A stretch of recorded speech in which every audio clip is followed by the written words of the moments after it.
뉴스레터 K.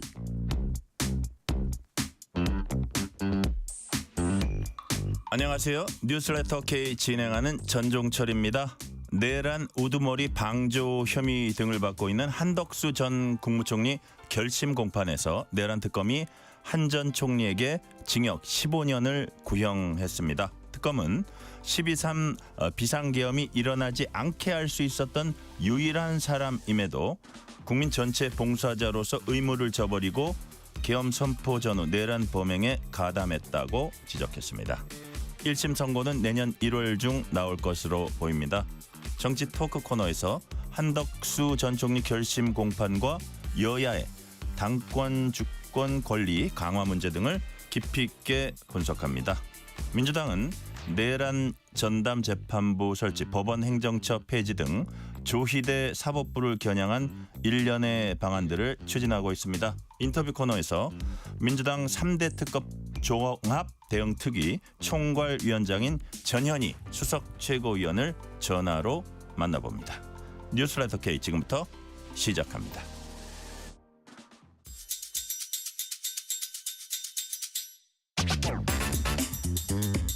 뉴스레터 K 정치 토크입니다. 홍익표 전 민주당 의원, 조혜진 전 국민의힘 의원 나오셨습니다. 어서 오세요. 예, 안녕하세요. 반갑습니다. 네. 홍익표 의원님 화장 좀 하신 거 보니까 어디 TV 출연하고 오셨어요. 예, 그죠? 막 하고 왔습니다. 예, 얼굴이 아주 뽀얗게 예쁘십니다. 저 내란 우두머리 방조 혐의 등 받고 있는 한덕수 전 총리 결심 공판 특검이 징역 15년 구형했습니다. 자, 홍익표 의원님 좀 예상한 구형량입니까? 어떻습니까? 예상보다는 좀 적었습니다. 아, 그래요? 예, 뭐 나중에 최종 선고는 어떻게 될지 몰라도 네. 구형 자체는 저는 한 20년 정도, 뭐 일부에서 30년 얘기하는 사람도 있었지만 30년까지는 좀 그렇고 네. 대략 한 20년 정도 이상은 되지 않을까 생각을 했는데 네. 대체로 제가 법조계 아는 분들 물어봐도 15년은 생각보단 적다 이렇게 하신 분이 많더라고요. 아, 그렇습니까? 예. 왜냐하면 이게 네네. 지금 그 적용된 범위가 적용한 범죄가 원래는 내란 우두머리 방조죄였는데 그게 안 돼가지고 공소장 변경까지 했잖아요. 예, 예. 그래가지고 내란 그 중요 임무 종사 및 위증죄가 추가됐기 때문에 사실상 내란 가담한 거거든요. 그런 네. 측면에서는 그 내란 중요 임무 그 종사자라고 한 것 치고는 구형이 적다는 겁니다. 그래요. 자, 조희진 의원님은 어떻게 네. 구형량 어떻게 보셨습니까? 내란 주의무 종사죄의 경우에는 이제 형 하향이 5년이죠. 5년 네. 이상 해서 무기도 가능하고 사형도 가능하고. 그런데 홍익표 의원님 말씀처럼 처음에 검찰이 공소 제기할 때 적용했던 내란 우두머리 방조죄는 이제 하향은 높은데 10년 네. 이상인데 네. 상향이 50년이죠. 네네. 이제 그 담당 판사가 이제 검찰에다가 이야기해가지고 이거 공소장 바꾸라. 우두머리 방조죄 하지 말고 주요 의무종사죄로 해라. 이렇게 한 걸 보면은 그냥 상식적으로 볼 때는 그 재판부는 상당히 좀 일종의 예단을 보인 듯한 그런 느낌이 들죠. 네. 그런 거를 감안하면은 공소장을 일단 검찰도 재판부의 지시에 따라서 변경을 했으니까 네네. 결과적으로는 더 큰 무기나 사형까지 가능한 범죄로 바꾼 걸 생각하면은 조금 적을 수도 있는데 그렇죠. 그런데 이분 개인을 생각하면 연세가 굉장히 높잖아요. 15년을 다 받는다고 그러면 사실상 이거는 무기나 마찬가지 그런 효과를 가져올 수 있는 것이고 좀 개인적으로는 우리 다 알다시피 이분 참 무색무취한 분이잖아요. 정치적으로 정말 색깔이 없어서 실력 하나로 어느 정권 관계없이 다 중용이 됐던 발탁이 정말 됐던 분인데 롱런하셨죠. 예. 근데 인생 마지막에 가장 정치적인 사건이 이게 계엄인데 네. 이게 말려가지고 참 보기 안타깝습니다. 그래요. 자, 이게 이제 특검이 공개한 CCTV 화면, 그 회의장 화면 여기에 보면 해당 문건 들고 있는 뭐 이런 것들 좀 불리한 것들이 있었고 위증 이거는 본인이 인정도 했어요. 위증 인정했죠. 예, 위증 인정했고 이런 점들. 그래서 예를 들어서 이제 사실 뭐 구형보다 중요한 거는 뭐 선고잖아요. 뭐 당연히 훨씬 더 중요하죠. 자, 재판부가 어떤 점들을 가장 주목해서 볼 거라고 보세요? 재판 선고할 때? 일단은 그 검찰이 이번에 네. 특검이 이제 구형을 할 때 얘기했던 걸 보면 중요한 게 단서가 좀 있을 것 같은데요. 예. 이런 얘기를 합니다. 그러니까 잘못된 권한 행사, 즉 그 피고인인 윤석열 대통령이 잘못된 권한 행사할 때 견제하고 통제할 의무가 있었다. 근데 그걸 하지 않았다는 거죠. 네네. 그리고 두 번째가 그 이후에 허위 공문서 작성 등 사법 방해했다. 사법 그 어떤 절차를. 그리고 위증 등 진술 번복이나 위증 등을 반복하면서 개전의 정이 없다. 이런 게 이제 양형 이유로 설명을 했습니다. 근데 이 부분은 대부분 판사도 수용을 할 가능성이 높다고 보여요. 그래요. 왜냐하면 그 오늘 최후 진술에서 한덕수 그 전 총리가 한 얘기를 보면 뭐 막을 수 없었다라든지 네. 또는 뭐 당시 경황이 없었다. 나는 찬성하지 않았고 막으려고 했지만 그게 제대로 못한 거다. 뭐 이런 식의 이제 계속 자기 변명을 네. 쭉 했어요. 그러나 당시 최상무 부총리의 진술이라든지 참여했던 여러 국무위원들의 공통된 진술은 한덕수 당시 국무총리가 적극적으로 대통령을 설득하거나 반대했던 것을 보지 못했다라는 거예요. 이구동성으로. 예. 그런 측면에서 애매모호한 태도였다. 애매모호했던 거죠. 도리어 이제 많은 사람들의 진술은 사람을 끌어모은 게 본인은 막으려고 했다는 거지만 막으려고 했다기보다는 절차적 정당성을 확보하기 위한 걸로 느꼈다라는 게 일부 국무위원들이 법정에서의 진술이었습니다. 네. 그런 것 등등을 감안하면 저는 했던 얘기 즉 견제하고 통제 의무가 있는데 이걸 하지 않았다. 이거 인정될 것 같아요. 네네. 그리고 위증 인정했죠. 사법 절차를 방해한 거고. 그다음에 계속 진술을 교묘하게 바꿔갔기 때문에 진정한 의미에서 반성이나 이런 걸 했다고 보이지는 않아요. 그런 예. 측면에서 저는 형량이 크게 줄지 않을 거로 보입니다. 그래요. 예. 자, 형량 얘기를 하셨는데 조혜진 의원님. 예. 아마 한덕수 전 총리 입장에서 제일 불안한 거는 막판에 법원이 요청을 해서 공소장을 더 세게 바꿔버린 그 부분 되게 불안할 거고 실제로 그 재판장 부장판사하고 한덕수 전 총리하고 이렇게 대화하는 거 보니까 직접 말리진 않은 거 아닙니까? 그리고 계속 추궁을 하더라고요 재판장이. 예. 그래서 야 이거 만만치 않겠다는 생각은 드는데 예. 뭐 우리가 수치를 정확히 맞히기는 쉽지 않겠지만 구형량보다 세질 수도 있다. 통상 그렇게는 뭐 잘안 쉽지는 해요. 않은데 왜냐하면 유죄를 인정하는 것 자체가 내란으로 인정하는 그 정치적 의미가 있기 때문에 네네. 형량은 그 개인 이제과도 이제 관계가 있는 것이고 이제 다만 그 말씀하신 것처럼 네. 지금까지 재판 진행해 온 걸 보면은 뭐 피고인 입장이나 네. 뭐 제3자들 입장에 보더라도 재판부는 이 사안에 대해서 상당히 강경하게 임하고 있다는 느낌이 들어서 뭐 형량이 뭐 그렇게 그 약하게 나올 가능성이 좀 낮아 네. 보여죠. 지금까지 네네. 보여지는 거는. 예. 다만 이제 그 재판부도 좀 고민을 좀 더 해야 될 부치점이 이분이 살아온 삶이 말씀드린 대로 굉장히 정치적으로 무색무취했잖아요. 네. 그리고 윗분의 뜻을 그냥 존중하는 것이 뭐 이렇게 강력하게 반대하고 뭐 다른 자기 소견을 아주 강하게 제시하고 이렇게 하지 않았기 때문에 이분이 평소 살아온 이 스타일로 봤을 때 예 그거를 네. 이제 재판부가 적극적으로 이렇게 협조한 걸로 볼 것이냐 아니 이분은 원래 이 스타일이 이렇다 이렇게 볼 것이냐라는 점 하나 하고 네네. 국무회의 소집 같은 경우에도 좀 고민을 해야 될 지점이에요. 그 지금은 이제 장관들을 국무위원들을 불러가지고 국무회의를 한 것이 문제다라는 게 검찰의 시각이잖아요. 네. 그 계엄 선포를 도와줬다는 거잖아요. 그런데 만약에 그 절차를 안 거쳤다면은 국무위원들을 안 부르고 국무회의도 안 하고 선포하도록 옆에 그냥 방치했다면은 네. 그럼 불법 계엄이 되거든요. 그 자체도 물론 이제 전체적으로 불법이지만 국무회의라는 절차적 그 정당성도 없다. 절차적 요건도 없다. 그것만 놓고 보면 이제 국무회의도 거치지 않은 불법 계엄이 돼버리는데 그럼 이걸 더 만약 그렇게 했다면 이걸 더 중하게 볼 것이냐 네. 아니면은 그래도 형식적인 요건을 갖춘 걸 중하게 볼 것이냐 이것도 판사 고민 안 할 수가 없습니다. 네. 형식적인 요건을 갖춘 거를 중하게 본다면은 만약 그걸 갖다가 국무회의도 안 하고 했다면은 이거는 그건 무죄라고 돼야 되는 거잖아요. 그런데 우리 상식으로도 그렇게 볼 수도 없는 거잖아요. 조혜진님, 예. 그럼 이게 과연 한덕수 전 총리 1월 중에 이제 뭐 선거 나온다고 치면 예. 윤석열 전 대통령 재판에는 어느 정도 영향을 미치는 겁니까?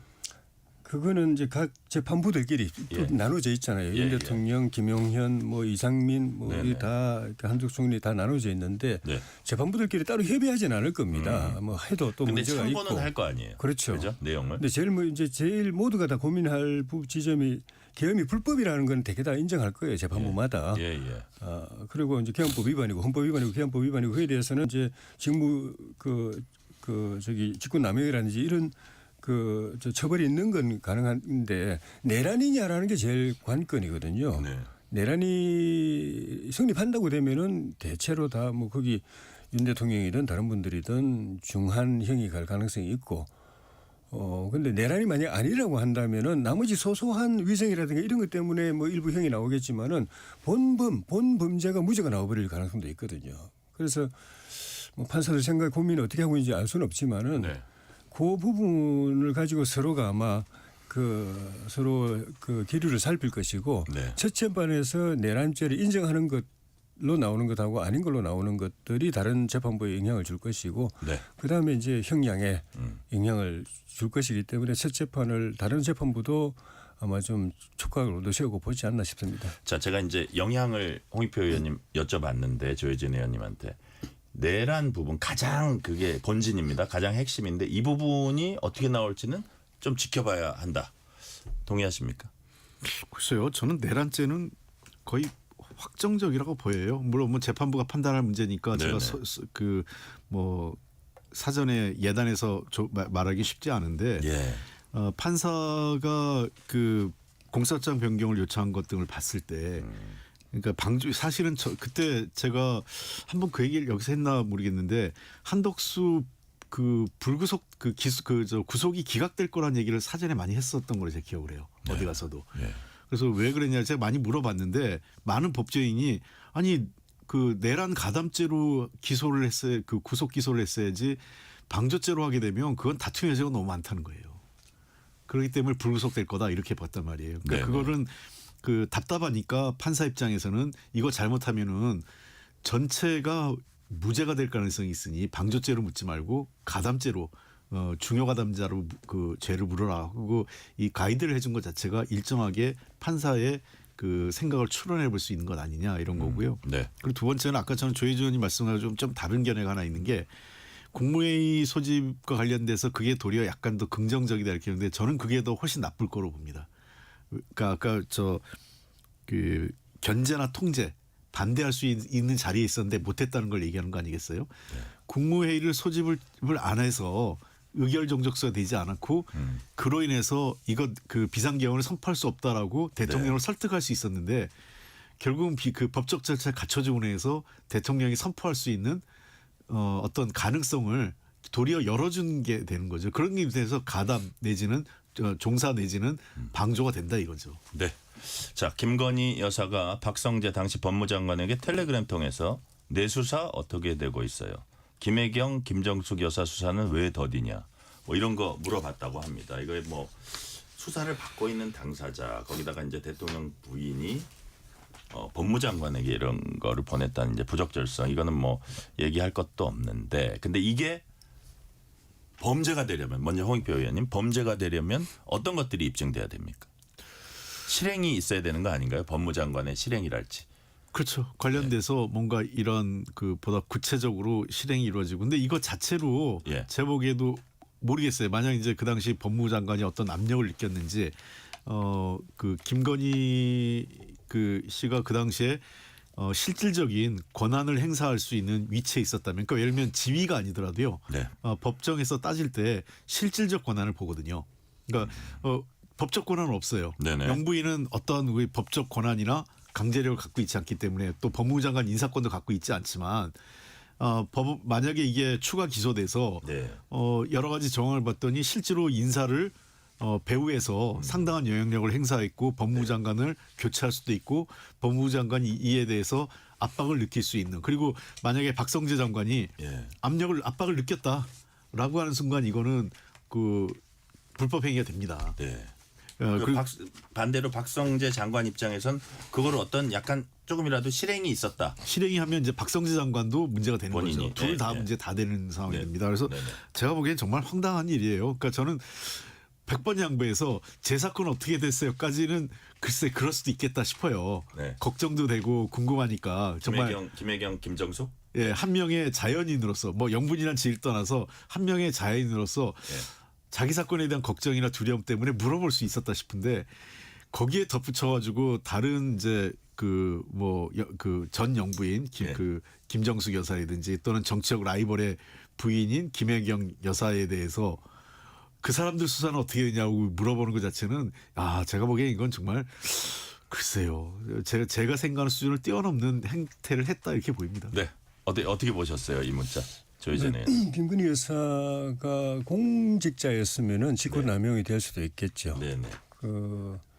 뭐 알아보는 것 자체는 아니겠지만 알아보는 것이 결국은 내 거는 좀 그 관계 때문에 상하 수직 파워 이 권력 관계 때문에 이 듣는 사람 장관 입장에서 볼 때는 이건 좀 내 거는 좀 잘 처리해 주라 이렇게 들려진다면은 그거는 그리고 이제 김건희 여사가 공직자라면 직권남용 소지가 있고 그리고 김혜경, 김정숙 여사 거는 왜 이렇게 느리냐 하는 거는 빨리 하라는 의미잖아요. 네. 그것도 공직자가 그런 이야기했으면 그건 직권남용일 수 있는데 문제는 공직자가 아니고 이 경우에는 이제 뭐 제가 법 지식이 좀 짧지만은 예를 들면 권리 행사 방해 같은 건 될 수도 있을겠다 싶은데 만약에 박성재 장관이 그 이야기를 듣고 어떤 액션을 취했다. 아래 사람 검사들한테 이야기해서 김정숙, 김혜경 거 빨리 좀 속도 내. 뭐 이렇게 이야기했다면은 그게 만약에 박 장관의 행위가 위법 행위가 된다고 한다면은 직권남용이든 뭐든 위법 행위가 된다고 하면은 이제 김건희 여사가 공범이 될 수가 있겠죠. 네. 그렇게 될 수는 있는데 법적으로는 애매한 부분이 있는데 막 이렇게 상식으로 보면은 참 이분이 평소에 어떤 마인드를 가지고 살아왔는지 그 때문에 참 이렇게 여러 사건에 엮이게 되고 참 국가적으로나 본인 개인으로나 참 불행한 시절이 됐다는 생각이 들어요. 네. 이게요 범죄가 황교 가능하려면 의원님? 그 직권남용 같은 경우 구체적인 직에 있을 경우에 가능한데 그 위력 행사에 의한 그 강요나 압박이 있어요. 네. 범죄 위력 행사 범죄. 예. 이거는 굉장히 폭넓게 해석이 됩니다. 사회 경제적 관계라든지 뭐 스승과 제자의 관계도 있고. 예를 들어서 꼭 공직자가 아니어도 된다 그런 말씀이신가요? 그렇죠. 예를 들면 이제 민간 기업에서도 가능하고요.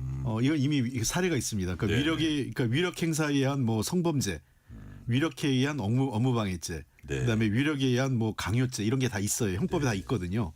그렇기 때문에 저는 아까 그래서 제가 실질적 권한이 있느냐 없느냐를 따져서 그 당시 김건희 씨가 위력 행사 가능한 그 실질적 그 권한을 갖고 있었다면 저는 위력 행사에 의한 범죄가 가능하다고 봅니다. 네. 민주당 정청래 대표는 김용현 전 국방장관의 변호인들이 최근 재판부를 조롱한 것 등을 거론하면서 사법개혁에 더욱 박차 내겠다 언급했습니다. 정청래 대표 얘기 들어보시겠습니다. 법정 모독과 판사 조롱이 돈벌이 콘텐츠가 된 현실은 조희대 대법원이 초래한 것입니다. 조희대 대법원은 이제 더 사법부에 대한 국민 신뢰를 스스로 회복할 수 있는 길을 저버렸습니다. 스스로의 힘으로는 안 되는 모양입니다. 이런 상황이니 내란 전담 재판부를 설치하라는 국민의 요구가 커지고 있는 겁니다. 사법개혁은 조희대 대법원장이 스스로 자초하고 있는 것입니다. 완전한 내란 청산, 확실한 사법개혁은 이제 거스를 수 없는 국민의 뜻이고 시대적 과제가 되었습니다. 민주당은 내란 전담 재판부를 포함하여 대법관수 증원 등 법원조직법, 재판소원, 법애국제 등 사법개혁 법안을 연내에 반드시 처리할 수 있도록 최선을 다하겠습니다. 지금 사실 이제 요 김용현 전 장관 변호인들 여기에 대해서는 제가 딱 방송 들어오기 직전에 보니까 대통령실 강유정 대변인이 여기에 대해서 대통령이 엄정한 수사를 지시했다 뭐 이런 얘기도 있었고요. 이거는 누가 봐도 이거는 참 좀 정말 보기 힘든 그런 장면이었는데 자, 요 얘기를 잠깐 하고 그다음에 뭐 정청래 대표 사법개혁 이런 거 다뤄볼게요. 이 상황은 어떤 상황입니까? 정치행위입니까? 뭡니까 이게? 홍익표 의원님 보시기에는. 반은 정치행위, 네. 반은 돈벌이라고 봅니다. 예. 이 사람들 유튜브 하시잖아요. 그러니까 반은 정치행위, 반은 상업행위네요. 그렇죠. 예. 그러니까 그 이 돈벌이 했을 때 저런 거 아니, 변호해야 될 사람들이 딴 거 하고 있는 건가요? 예. 저거 올리면 조회수 엄청 나오고 뭐 무슨 뭐예요 슈퍼챗 해가지고 돈 벌고 하는 거거든요. 네. 그러니까 뭐 이미 그렇게 하고 있다는 거 아니에요 이분들이.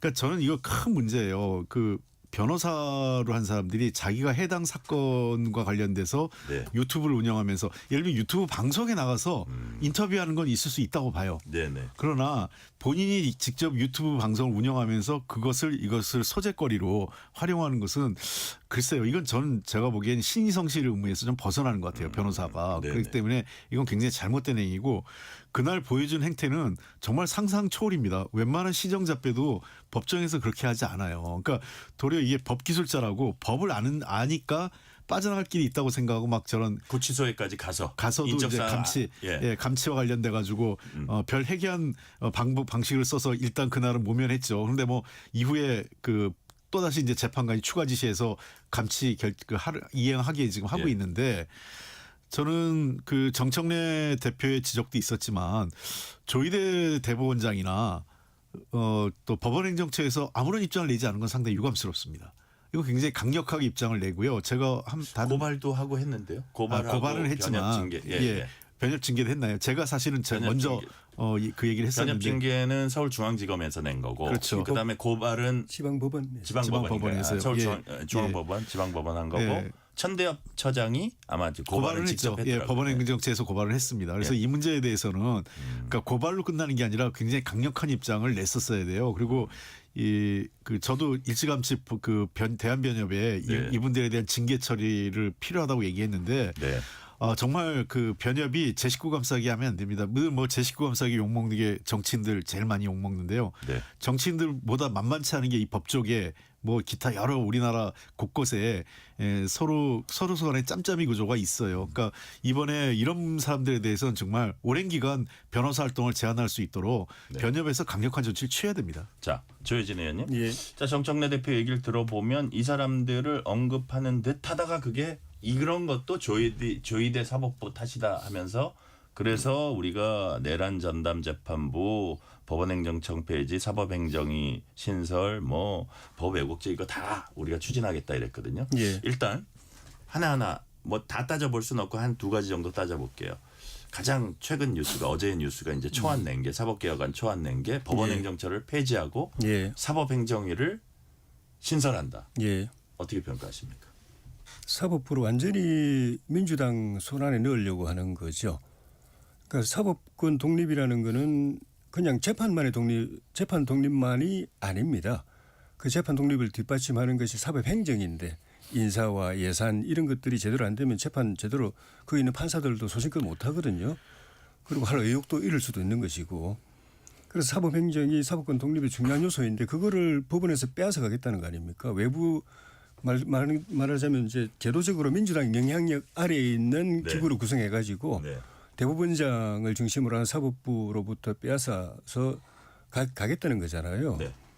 이거는 삼권 분립 안 그래도 이미 이제 입법부 행정부 다 민주당에 장악돼 있어 가지고 삼권 분립은 이미 상당히 파괴됐는데 법원까지 이런 형태로 사법행정권 가져가고 그다음에 이제 그걸 통해서 인사 예산 이런 걸 주물러 가지고 재판에 영향을 주는 것이 궁극적인 목적이거든요. 재판을 민주당이 원하는 방향으로 하도록 그 만드는 것이 재판은 내란 재판일 수도 있고 이재명 대통령 재판일 그럼요. 수도 예, 있다. 그 이후에 다른 정치적 숱한 정치적 재판들 다 그걸 노리고 사실 다 정당에서 결정하는 대로 재판부가 법원이 판결하는 거는 구소련이나 중국이나 북한 지금의 북한 같은 나라나 하는 것입니다. 네. 지금 그런 그 체제를 민주당이 지금 꿈꾸고 있다는 것이 저는 정말 이거는 그 정파적인 이해관계를 넘어서 가지고 정말 우려스럽고 있을 수 없는 일이고 이건 어떻게든지 막아져야 된다고 생각이 드는데 네. 정청래 대표는 그걸 위해서 기승전 조희대예요. 예.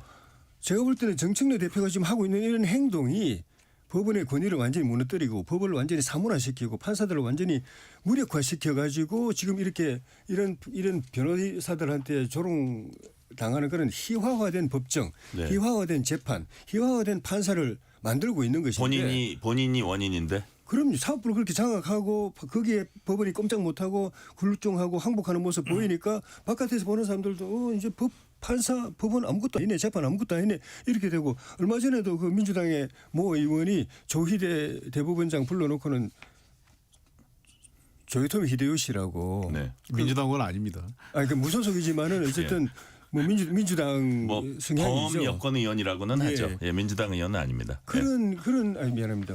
어쨌든 그런 같은 그 동지적 관계에 있는 의원들이 의원이라는 사람이 그 짓을 하니까 뭐 그보다는 그래도 자유로운 변호사들이 저렇게 막 하는 거 아니겠어요? 예. 자, 근데- 이제 홍익표 의원님 제가 비슷한 질문을 드리면 예를 들어서 기승전 조희대로 조희대 때문에 우리가 이렇게 개혁을 한다는 이유로 사법 체계를 짓밟고 있다. 이게 이제 야당의 주장입니다. 어제 이지영 법원행정처 심의관이 이 이제 그 공청에 나와서 위헌 소지도 있고 이 법원의 독립은 재판뿐 아니라 아까 말씀하신 법원 행정도 포함된다. 인사를 통해서 재판에 영향을 미치려는 외부의 시도를 차단하기 어렵다. 이게 점잖지만 이렇게 좀 어떻게 보면 딱 핵심을 지적했는데 이 부분은 어떻게 평가하세요? 그러니까 저는 그 말에 원론적으로 동의하는데 그 지금 민주당이 하려는 시도를 네. 재판에 영향을 미치고 재판 그 법원의 인사 행정에 관여하려고 보는 것 자체를 동의하기 어려워요. 왜 그러냐면 네. 법원 그 판사 그 판사의 독립이라는 것은요.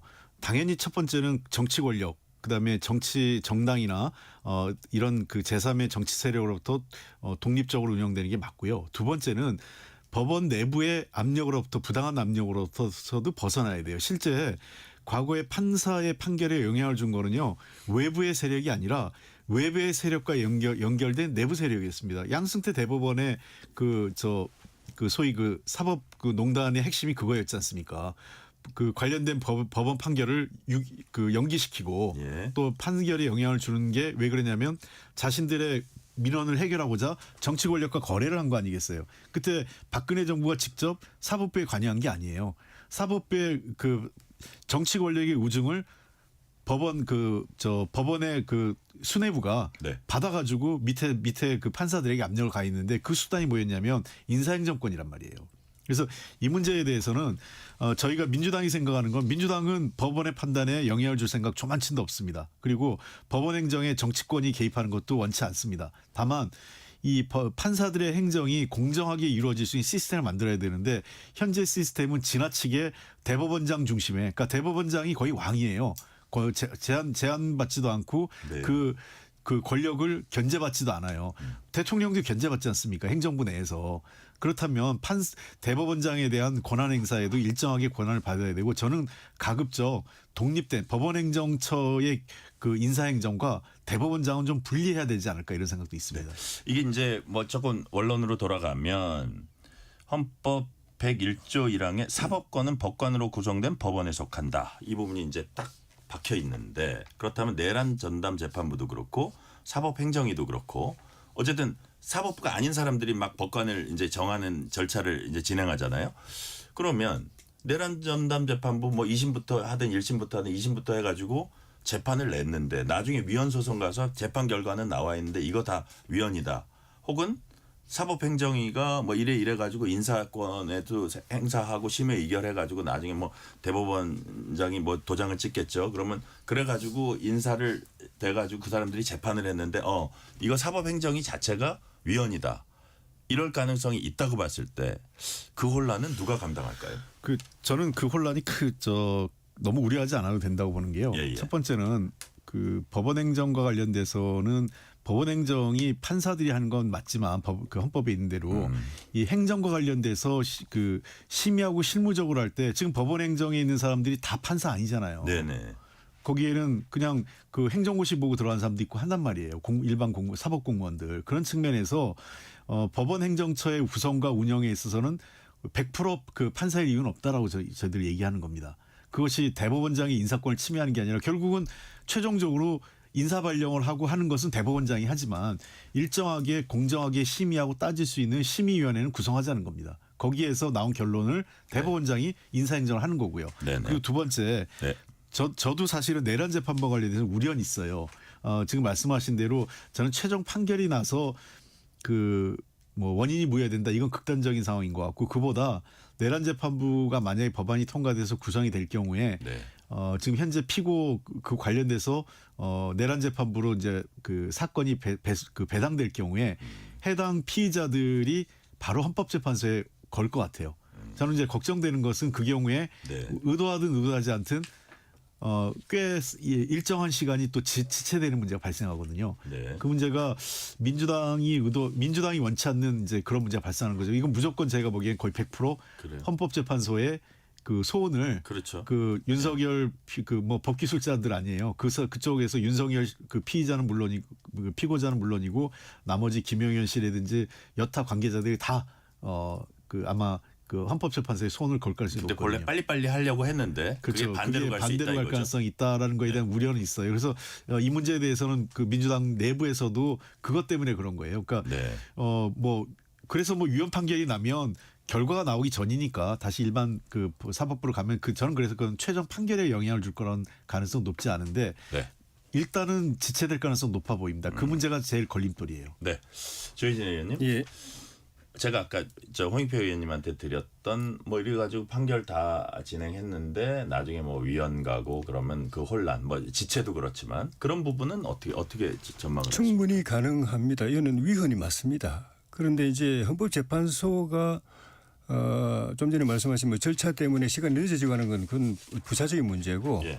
헌법재판소가 물론 이게 사건화되지 않았고 심리가 안 진행됐기 때문에 헌법재판소 입장을 제가 알 수는 없는데 걱정되는 거는 헌법재판소가 헌법의 가치를 제대로 지킬 수 있느냐. 왜냐하면 지금 정치 권력이 너무 거의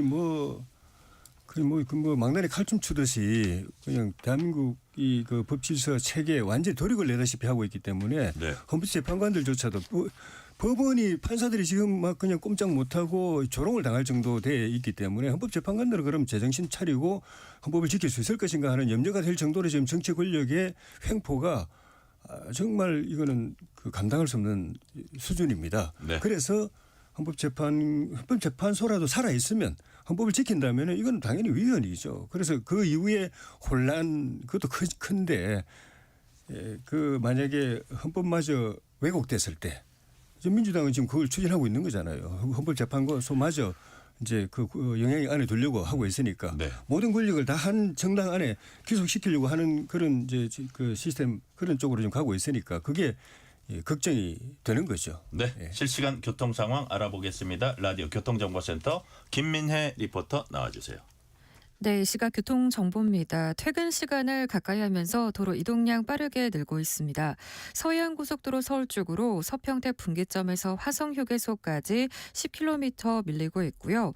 매송휴게소에서 팔곡터널 또 광명역에서 금천까지도 각각 6km씩 정체입니다. 서울 양양고속도로 양양 쪽은 내린천 휴게소 부근 2차로에서 고장난 대형 화물차를 처리하고 있고요. 영동고속도로 인천 방향은 신갈 분기점에서 북소원까지 9km 정체, 군자 분기점에서 영동서 시점까지도 9km 어렵습니다. 중부 내륙고속도로 창원 쪽은 장현 터널 부근 2차로에서 고장난 대형 화물차를 처리하면서 뒤쪽으로 5km가량 정체 이어지고 있고요. 중앙고속도로 부산 방향은 대동 요금소에서 삼락까지 8km 정체입니다.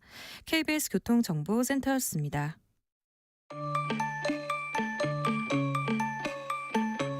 퇴근길 당신과 함께 읽는 세상 이야기 KBS 1라디오 뉴스레터 K 문자 샵 9730 짧은 문자 50원 긴 문자 100원 어플리케이션 콩은 무료 유튜브 KBS 1라디오 계정 채팅창도 열려 있습니다. 실시간 교통 상황 살펴봤습니다. 여러분은 지금 KBS 1라디오 뉴스레터 K 정치 토크 홍익표 전 민주당 의원, 조혜진 전 국민의힘 의원과 얘기 나누고 있습니다. 자, 국민의힘은 이재명 대통령이 귀국하자 검찰의 대장동 항소포기 이슈 더 적극적으로 부각시키고 있습니다. 국민의힘 송원석 원내대표 긴급 기자회견 내용 들어보시겠습니다. 더불어민주당이 먼저 주장했던 국정조사 진행 방식과 관련해서는 응당 국정조사 특위를 구성하는 것이 마땅합니다. 하지만 압도적 다수를 무기로 해서 야당의 목소리에 귀 기울이지 않는 현실을 고려해서 법사위에서의 국정조사 진행도 협의할 용의가 있다는 점을 말씀드립니다. 진상규명을 위해서 더불어민주당은 더 이상 다른 말 하지 말고 즉각 국정조사를 진행하도록 해야 합니다. 이를 위해서 먼저 법사위의 야당 간사 선임을 즉각 시행해 주기 바랍니다. 자, 이게 본래 이제 국민의힘이 이제 국정조사한다 그러면서 별도 특위 구성하자 국회 차원 이랬는데 여당은 아니 뭐 법사위 차원에서 하는 게 맞다 이래가지고 맞서왔는데 이제 법사위 차원에서 하자는 것까지는 야당이 한 발 물러선 겁니다. 그리고 이제 최종적 합의는 아닌데 여하튼 민주당에서 흘러나오는 얘기 보면 법무부 외압의혹 그러니까 야당이 하고 싶어하는 주제요. 그 모든 주제 열어놓겠다까지는 왔거든요. 조혜진 의원님 보시기에 어떻게 잘 될 것 같습니까? 어떻습니까? 국정조사. 잘 안 되는 쪽으로 저는 한 표? 예, 한 표. 이유는? 민주당이 뭐 좋을 게 하나도 없는 거죠. 셋 다. 그러니까 그 우리 당에서 하려고 하는 거나 또 네. 민주당에서 하려고 하는 뭡니까? 예. 항명권. 항명권이나 그것도- 옛날에 검찰 수사에서 조작 수사나 뭐 잘못된 보고나 뭐 이런 조작 것들. 기소. 예, 조작 항명과 기소. 조작 기소 두 예, 개가 예. 민주당이 하려고 하는 건데 예. 우리는 이제 그 항소폭이 외압 외압이고 의혹. 그것도 민주당에게 불리하지만은 나머지 민주당이 하려고 처음에 이 국조 이야기 나오기 전에 네. 우리 저 민주당 원내 대책회의 안에서 벌써 그 검사들 대상으로 해서 국조하겠다 네. 뭐 또 저 특검하겠다까지 이야기를 했거든요. 근데 그것도 그거를 물론 그 언급하는 것 자체가 이재명 대통령이 자꾸 언급되는 게 불리하지만은 그 사안 자체도 전에도 저 지난주에도 한 말씀드렸지만은 그 조작 기소라고 이야기하려면은 대장동 일당들이 지금 유죄 받은 거에다가 이제 또 돈 버는 거 7,800억 그거 다 정당하게 버는 거고 이 징역형 받은 게 오히려 더 억울하다라고 계속 민주당이 이야기해 줘야 되거든요. 예. 그 국민 정서하고 완전히 반대거든요. 그런 말 하면 할수록 표 어떤 주제를 해도 민주당은 불리하다. 달아나거든요. 항명도 막 그때 말씀드렸지만 검사들이 항명했다고 하려면은 위에서 지시가 있었다는 전제가 되잖아요. 대통령실에서 지시를 했던 법무부에서 지시를 했던 항소 포기하라고 지시했는데 그걸 복종을 안 하고 들이받았다라고 민주당이 계속 이야기해야 되는데 그게 네. 지금 대통령실하고 법무부는 자기들이 한 일 없다고 이야기하니까 네. 하고 싶지 않은 거예요. 자. 그걸 아니까 우리 네. 당에서는 우리 당의 요구 조건도 포기하면서 어떻게든 이거 못 따라가게 만들려고 민주당 그래요. 못 따라가게 만들고 붙잡고 있는데 네. 민주당이 이런저런 핑계로 안 할 가능성이 이제 훨씬 더 높게 보입니다. 민주당이 안 할 것 같다. 이제 어쨌든 내용이 다 불리하다. 이게 이제 조혜진 의원님 분석이신데 동의하십니까? 홍익표 의원님. 글쎄요, 뭐 유불리는 서로 나눠지겠죠. 네. 뭐 아무래도 항소 포기에 관련돼서는 민주당이 썩 좋지는 않을 건 분명하고, 그 다음에 그 조작, 위증 뭐 이런 거 관련돼서 민주당이 하고 전에부터 하려고 했던 거잖아요. 네. 그런 측면에서 저는 유불리는 크게 차이 나지 않다고 봐요. 그런 측면에서 제가 만나봤던 민주당 내 분위기는 하자는 분위기가 굉장히 강합니다. 그래서 아니 뭐 저 문제될 거 없다. 그 법무부를 확인해 봤더니 항소 포기와 관련돼서 부당하게 압력이 있었거나 더 추가적으로 나올 내용이 없기 때문에 그거 받고 이번 기회에 아예 그 검사들이 부당하게 특히 그 대장동과 관련돼서 핵심은 대장동 일당들 문제가 아니라 김용 씨하고 그 정진상 씨 관련돼서 부당하게 수사를 확대한 그 과정에서 그리고 증거를 위조했거나 또는 그 일부 그 유리한 증거들을 그 채택하지 않은 김용 씨나 정진상 씨 입장에서 그래서 이런 분들의 명예 회복을 위해서도 해야 된다는 의지가 강해요. 저도 해볼 만할 것 같아요. 네. 자, 국민의힘 얘기 좀 해볼게요. 자, 일주일 후가 이제 12.3 비상계엄 1주년. 그날이 장동혁 대표 취임 100일. 네. 국민의힘은 큰 숙제를 지금 갖고 있습니다. 일주일 후에 이제 국민들에게 보여야 되는 혹자는 마지막 기회라고도 얘기합니다. 자, 되게 엄중한 상황인데 어떻게 보면 제1야당한테 지금 뭐 과거와 단절, 진짜로 진심 어린 사과, 개혁 메시지. 답은 뻔한데 왜 이렇게 어려운지 그 부분하고요. 어떤 메시지를 당대표가 내놓을 거라고 전망하세요. 조혜진 의원. 저 초재선들도 다시 한번 진정성을 담아서 사과해야 된다. 그 전에도 비대위원장하고 뭐 원내대표 사과했지만은 네. 국민들 마음에 와닿지 않았다. 이번에는 정말 와닿는 사과를 해야 된다고 주장을 하고 있는데 지도부는 계속 고민하고 있는 것 같고 지금까지 기류로 보면은 그 초재선들의 요구 사항대로 갈 가능성이 그렇게 낙관적으로 보이지는 않습니다. 최근에 뭐 강경투쟁 얘기를 많이 하더라고요. 예, 그래서 근데 지금 말씀하신 건 답은 나와 있거든요. 네. 일단은 뭐 우리 당도 당이지만 윤석열 대통령이 사과해야 됩니다. 뭐 본인은 계엄을 하게 된 나름 뭐 고민의 과정이라든지 있겠죠. 그렇지만 결과적으로 지금 국민들이 특히 나라 걱정하는 국민들이 제일 그 애통해하는 거는 계엄 때문에 탄핵이 됐고 조기 대선이 2년 땡겨져서 됐고 결국은 이재명 재판받는 피고가 대통령이 돼버렸다. 그 뒤로 사법 리스크를 막기 올가미를 위해서 벗어나기 위해서 지금 나라를 거의 돌입을 내고 있다. 이게 제일 가슴 뼈아픈 부분인데 그게 계엄 안 했으면 그런 일이 없었을 거다라는 거잖아요. 그 부분에 대해서는 잘했습니다. 뭐 대통령이 계엄 잘했고 계엄 때문에 정권 넘어갔지만은 큰일 아닙니다. 이렇게 말할 수는 없는 거잖아요.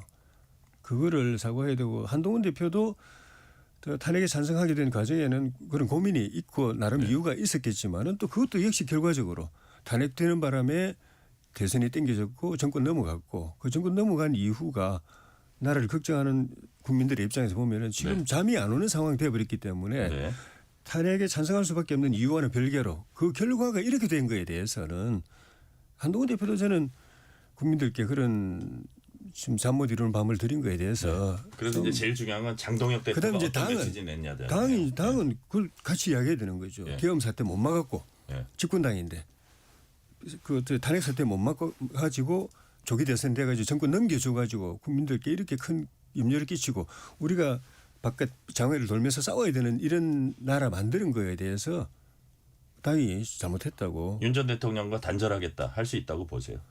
그러니까 이렇게 말하는 것이 그 단절인 거죠, 사실은. 그리고 더 나아가 가지고 이걸 바로잡기 위해서는 이재명 정부에 대한 확실한 견제 그 역할을 하기 위해서는 정치적인 입장 차이나 이해관계는 틀리더라도 이재명 대통령 정부에 대해서 똑같이 생각이 같다면은 그 이렇게 가면 안 되고 바로잡아야 된다는 생각에서 같다면은 모두가 손 잡겠다, 힘을 모으겠다라는 이야기를 당에서 해줘야 됩니다. 네, 하나만 더 질문하면 지방선거 총괄기획단이 당원 투표율 50에서 70% 이게 뭐 장단점은 있을 수도 있지만 외연획 확장이 진짜 시급한 게 지금 제1야당이잖아요. 예. 이 시점에 이거 왜 하는 겁니까? 뭐 그 생각 제가 들어보지는 않았지만 이제 설명을 들어보면은 그 이제 지방선거 이제 경선이 돌아오니까 수많은 경선이 치러질 텐데 수많은 우리 당 후보들이 이 당원 비중이 높아지면은 당원 가입을 이제 열심히 경쟁적으로 해가지고 당원들이 더 늘어날 거다, 책임 당원이 더 늘어날 거다라는 그런 기대를 하는 것 같은데. 심지어 뭐 한동훈 견제론이다 이런 분석도 일부 하긴 하던데. 결과적으로 그렇게 된 효과는 있겠죠. 그런데 그렇게 해서 책임 당원이 늘어날 수는 있는데 그보다는 본선에서 표를 줄 국민들이 이런 결정을 어떻게 볼 것인가. 그러면 50% 있던 걸 20% 떼내고 국민들을 20% 떼내고 하는 것을 특히 중도층 표 주고 싶은 것일까 아닐까. 그 크게 봐서 덕일까 싫을까를 다시 생각해보고 아직 결정은 안 했는데 뭐 기획단에서는 안 냈지만 지도부에서 결정은 안 했는데 그걸 좀 심각하게 좀 고민해야 될 것 같아요. 네, 홍익표 의원님 일주일 뒤에 어떤 메시지 나올 거라고 보세요? 딱 지금까지의 국민의힘 흐름으로 볼 때 크게 기대가 안 됩니다. 그래요. 지금 장동혁 대표는 그 계속 지지율이 안 오르고 있고 자신의 당대표 지위까지 불안정해지니까 더 이상 기댈 때는 극단적인 세력밖에 없다 이렇게 보는 것 같아요. 그리고 그러니까 조혜진 의원님도 말씀하시는데 저는 그 국민의힘이 논리 모순에 좀 빠져 있는 게요. 이 로직이 이렇습니다. 그 비상계엄은 잘못됐어. 근데 탄핵도 잘못됐어. 그러니까 탄핵이 잘못됐다는 건 윤석열 대통령이 대통령직을 계속 했어야 된다는 얘기잖아요. 그 얘기인즉슨. 그러니까 해결책을 못 찾아내는 거예요. 그리고 윤석열 대통령과 단절이 안 되는 거죠. 그러니까 이게 그 나름대로 뭐 약간 그 중립적인 양론적인 어떤 해법을 찾는 것 같은데 그 해법이 안 나오는 겁니다. 왜냐하면 비상계엄은 잘못됐는데 탄핵도 잘못됐다. 탄핵이 잘못됐다 해서 딱 브레이크가 걸려버린다. 걸리는 이거네요. 거죠. 왜 그러냐면 이게 윤석열 대통령이 저지른 범죄가 무슨 도로교통법과 같은 경범죄가 아니잖아요. 헌법을 안 지켰다는 거지 않습니까? 그래서 헌법재판소에서 중대 범죄를 헌법을 위반한 중대 행위가 있기 때문에 파면한 거예요. 네. 그렇다면 이미 결론도 났고 결론이 났기 때문에 우리는 그 탄핵에 대해서 법원의 판결을 존중하고 이제 그 윤석열 대통령이 정말 역사적으로 천재를 졌다. 이렇게 가야 그 다음 단계로 가요. 근데 못 갑니다. 이렇게 되면요. 계속. 그러니까 뭐냐면 탄핵을 잘했다고 탄핵을 한 한동훈 대표가 잘못했다. 대통령은 탄핵을 우리가 막아서 윤석열 대통령을 대통령 그러면 뭐겠어요? 탄핵을 막았다는 얘기는 지금 현재 대통령은 윤석열이라는 얘기밖에 더 되겠어요? 그게 윤어겐이죠. 그러니까 그 논리적 모순에서 빠져나오지 못한다는 예. 말씀이시고 지금 시간 관계상 민주당 얘기도 잠깐 해볼게요. 자, 가장 큰 민주당 지금 이슈는 권리당원 대의원 1인 1표제. 정청래 대표가 조금 서두르려고 했던 것 같아요. 그러다 이제 강한 반발에 부딪혀서 일단은 조금 절차를 미뤄놨는데 자, 지금 이 시점에 1인 1표제가 이게 다뤄지는 거 플러스 이게 어떤 식으로 귀결될 거라고 보십니까? 홍익표 의원님. 일단은 1인 1표제가 갖는 네. 정치적 상징성이나 명분은 못 막을 것 같아요. 네. 왜냐하면 이게 어제 오늘 문제도 아니고 사실 이거는 가는 방향이다. 예, 이재명 당대표 시절에도 1인 1표제로 간다는 게 기본 원칙이었어요. 네. 그러다 보니 지금 예를 들면 이현주 최고위원이나 이런 사람들이 반대한다고 하면서도 뭐라고 얘기하냐면 1인 1표제 자체를 반대하는 거 아니다 이렇게 얘기하고 해요. 시작이. 예. 신중히 접근하고 예. 신중하게 처리해야 예, 된다. 논의를 좀 충분히 안 했지 않느냐. 예, 절차적으로 문제가 있네 이 얘기라는 거지. 1인 1표 자체를 반대한다 이런 얘기를 아무도 안 하고 있거든요. 그 얘기는 뭐냐면 네. 이게 막을 명분은 없다라는 거예요. 그런 측면에서 저는 일주일이냐 네. 아니면 뭐 한 달 후냐 이 시간의 문제이지 1인 1표로 그 권리당원과 대의원 비율이 네. 1대1로 가는 거는 시간 문제라고 봐요. 네. 다만 저는 정청래 대표가 그 좀 권하고 싶은 거는 조금 더 충분히 수기하는 모양새를 가면서 절차적인 문제에 대한 정당성을 충분히 확보하고 가는 게 네. 훨씬 더 저는 그 자신의 명분을 더 확실히 살리는 길이다 이렇게 보입니다. 네, 보완책도 마련하면서 예. 본래 대의원제 취지가 있을 거 아닙니까? 그렇습니다. 예. 그런 보완책도 마련하면서 이제 했으면 좋겠다는데 시간 관계상 제가 다음 질문으로 넘어갈게요. 조혜진 의원님. 네. 마지막 질문이 될 것 같은데 지금 공무원 복종 의무 폐지 관련해서 논란이 이어지고 있습니다. 기존 공직사회에서도 기존 규정을 가지고도 충분히 말이 안 되는 불법적인 거에 대해서는 불복종을 할 수 있는 여지가 전혀 없는 건 아니다라는 한 부분이 있고 특히 군 이게 유영원 의원이 이제 문제 제기를 했는데 뭐 군사 전문가기도 하잖아요. 위법한 지시, 부당한 지시 개념이 너무 모호하다. 이게 군 사회 혹은 전쟁에서는 엄청난 위험을 초래할 수 있다. 이 부분 어떻게 보세요? 충분히 그런 염려를 할 만하죠. 네. 지난 문재인 정부 때 그 적폐몰이 이후에 공직 사회가 거의 뭐 기록자들 됐지 않습니까? 녹음자들 뭐 상관 지시를 그대로 녹음하고 기록해놓고 어떤 지시를 받았고 내가 무슨 이야기를 했고 다 자기가 그 부당한 지시를 받았을 때 그 빠져나갈 그걸 보면 다 마련하는 그런 공직 사회가 돼버렸어요. 네. 그러니까 그 윗사람들도 그걸 압니다. 다 우리 후배들이 지금 다 녹음하고 있고 기록하고 있고 내가 말하는 거 다 그냥 나중에 어딘가 증거로 쓰려고 다 하고 있다는 걸 알기 때문에 그렇게 함부로 위법하는 걸 못하고 하더라도 자체 규정에 의해서 그런 건 또 그것대로 걸러지게 되어 있는데 왜 굳이 이거를 할까? 특히 일반 행정직도 그렇지만은 군 같은 경우에 네. 이게 줄 영향이 군인들이 그 사태 났을 때 거기서 상관 지시 평가하고 앉아 있으면은 작전이 안 되는데 네. 왜 이럴까에 대해서 정부가 납득할 만한 설명을 제대로 못 한다면은 굉장히 이거는 정치적 그 의도를 오해받게 되어 있습니다. 네. 자, 홍익표 의원님. 예, 뭐 그런 지적이 군 사회 쪽에 있을 수 있다고 봐요. 그리고 이제 저희가 지난번 얘기했지만 적폐 박근혜 대통령 탄핵 이후에 네. 일부 법을 그 국가공무원법하고 지방공무원법을 바꿔서 그 위법한 지시는 거부할 수 있게 해놨거든요. 네네. 근데 이제 이런 것들에 대해서 조금 더 그러면 세부 지침을 잘 만들어야 돼요. 그러니까 아까 말씀하신 대로 만약 전시 상황에서 네. 죽을 가능성이 높은데 돌격 앞으로 했을 때 이거 부당해 난 못하겠어 예. 이런 얘기가 나올 수 있겠죠. 예, 극단적인 예를 들면 저는 뭐 그런 상황까지 염두에 둔 거라고 생각하지는 않는데요. 네네. 어쨌든 이 부당한 지시에 대해서 이게 자칫 공무원사회의 복지부동의 영향도 될 수 있기 때문에 이런 네. 측면에 대해서는 좋은 취지의 법안 제가 늘 얘기하는데 선한 의도가 선한 결과를 이어지지 않는다. 그런 측면에서 조금 더 관련된 세부 지침 규정을 만드는데 그 인사혁신처나 네. 행정안전부가 좀 더 공을 들여야 된다고 네. 생각합니다. 세부 지침에 더 공을 들여야 한다. 오늘 말씀 거기까지 듣겠습니다. 지금까지 홍익표 전 민주당 의원, 조혜진 전 국민의힘 의원이었습니다. 오늘 말씀 감사합니다. 고맙습니다. 뉴스레터 K 1부 마치고 2부가 이어집니다.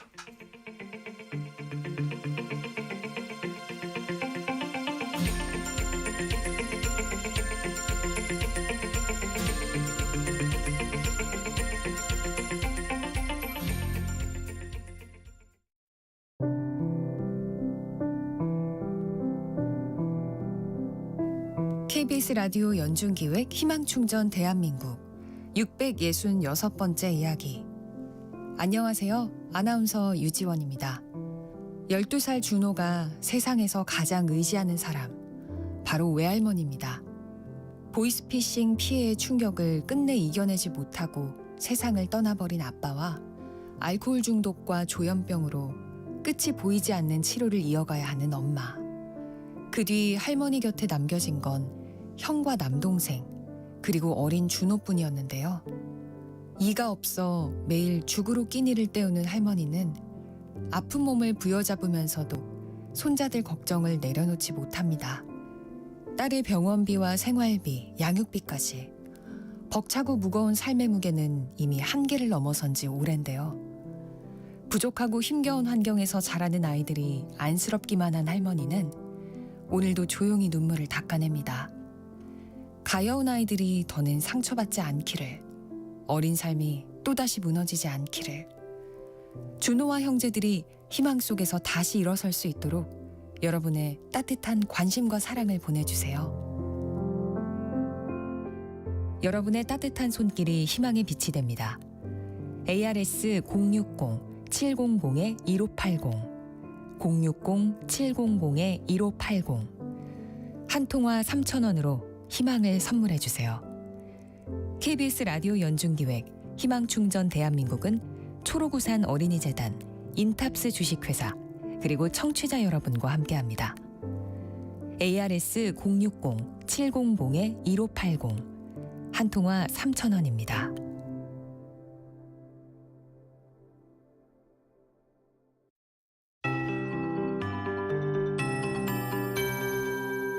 KBS 58분 날씨.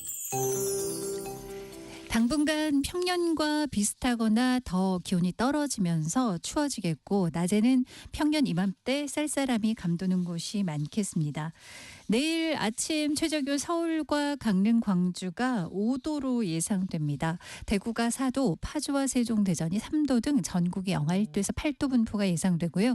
내일 낮 최고 기온은 서울이 10도까지 오를 전망입니다. 오늘과 거의 엇비슷합니다.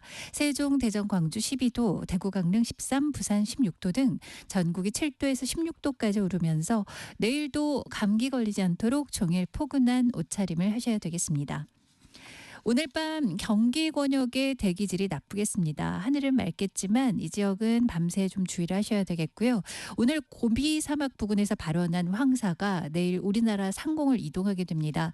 내일 호남권과 제주 권역 등 일부 남서부 지역에 이 영향을 주겠습니다. 대기질이 내일 오후부터 이들 지역은 나쁨 상태가 예상됩니다. 내일은 전국적으로 늦은 오후부터 구름량이 많아지겠고요. 내일 오전부터 전국 대부분 지역의 곳에 따라 가끔 비가 지나겠습니다. 밤에 대부분 그칠 전망이고 내일 내리는 비는 대부분 5에서 20mm가량이 되겠습니다. 이후로 글피와 극을피에도 비가 오는 곳이 있겠습니다. 최영우였습니다.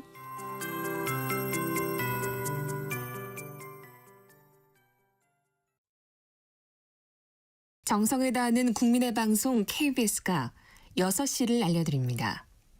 AM 711kHz, FM 97.3MHz, KBS 1라디오입니다. HLKA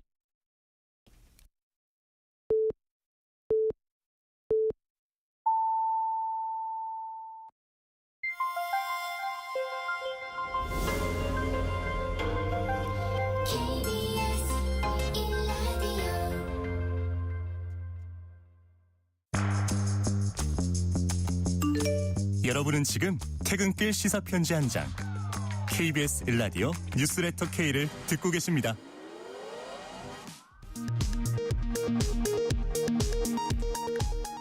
이 시각 라디오 정보센터 뉴스입니다. 내란 특검이 내란 방조 혐의를 받는 한덕수 전 국무총리에게 징역 15년을 구형했습니다. 순직 해병 특검은 오동훈 공수처장을 직무유기 혐의로 재판에 넘겼습니다.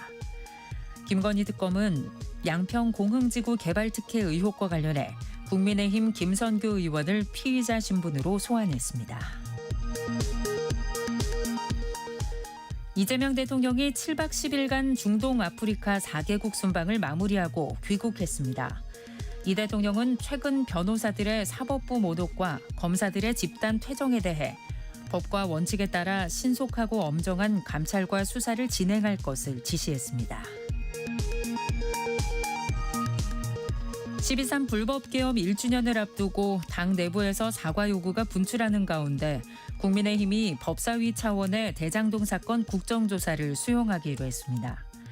민주당이 대미투자특별법을 발의한 가운데 정청래 대표는 전당원 1인 1표제에 대해 전당원 대회에서 이미 당원들이 선택한 것이라고 말했습니다.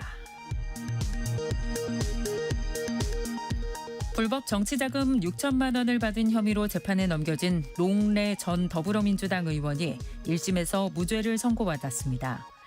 노웅래 전 의원은 정치검찰에 대한 사법정의의 승리라고 밝혔습니다.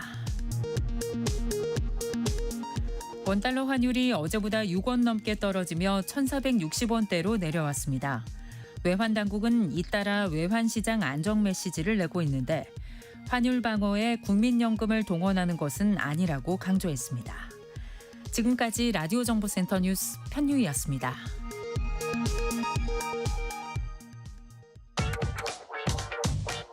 뉴스의 진수를 보여주는 인터뷰. 뉴 진수. 이재명 대통령이 오늘 순방을 마치고 귀국했습니다. 민주당은 이 대통령 귀국 이후 내란 전담재판부 설치를 재추진하겠다고 밝힌 바 있습니다. 민주당은 어제는 법원 행정처를 폐지하고 사법행정위원회를 신설하는 내용의 사법개혁안 초안을 공개했습니다. 이에 국민의힘은 사법부 독립훼손 법치주의 파괴라고 비난하면서 항소 포기 사태에 대한 국정조사 요구하고 있습니다. 오늘은 민주당 3대 특검 종합대응특위 총괄위원장 맡고 계신 민주당 전현희 수석 최고위원 전화 연결해서 사법개혁안을 포함한 각종 쟁점 현안에 대한 민주당 입장 자세히 들어보겠습니다. 전현희 최고위원님 안녕하세요. 네, 안녕하세요. 귀한 시간 내주셨습니다. 감사드립니다. 네, 저야말로 영광입니다. 감사합니다. 의원님, 이재명 대통령이 해외 순방 마치고 귀국했습니다. 이번에 주로 중동 지역 방문 집중적으로 했는데 올해 다자 정상회담 마무리했다 이런 얘기도 있어요. 이번 순방 100점 만점에 몇 점 주시겠습니까?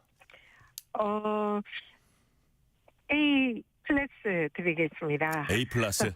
네, 100점 만점에 가까운 점수 드리고 싶습니다. 이유는요?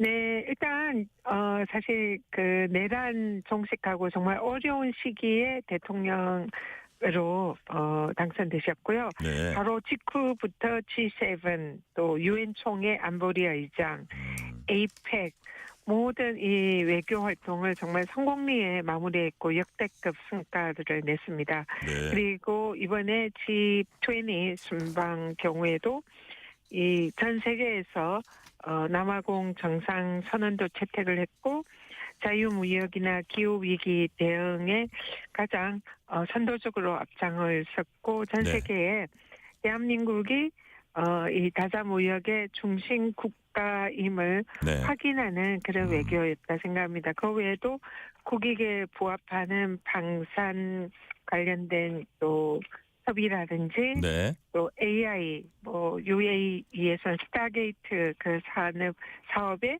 또 한국이 참여할 수 있는 길을 열었고 또 이 사실상 중동에서 이 한국의 이 외교적인 역량을 높이 평가받는 그런 성과를 이루었다 생각합니다. 그래서 그동안 저희들이 보지 못했던 대한민국의 대통령이 외교에서 네.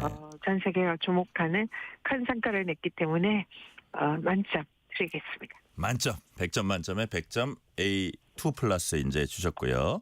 네. 자, 지금부터는 이제 아무래도 지금 이슈가 되고 있는 게 민주당의 사법개혁 아니니까 여기에 대해서 그 내용은 저희가 뭐 어느 정도 쭉 파악이 됐으니까 뭐 일각의 우려 이런 거에 대해서는 어떻게 생각하는지 위주로 좀 질문을 드릴게요.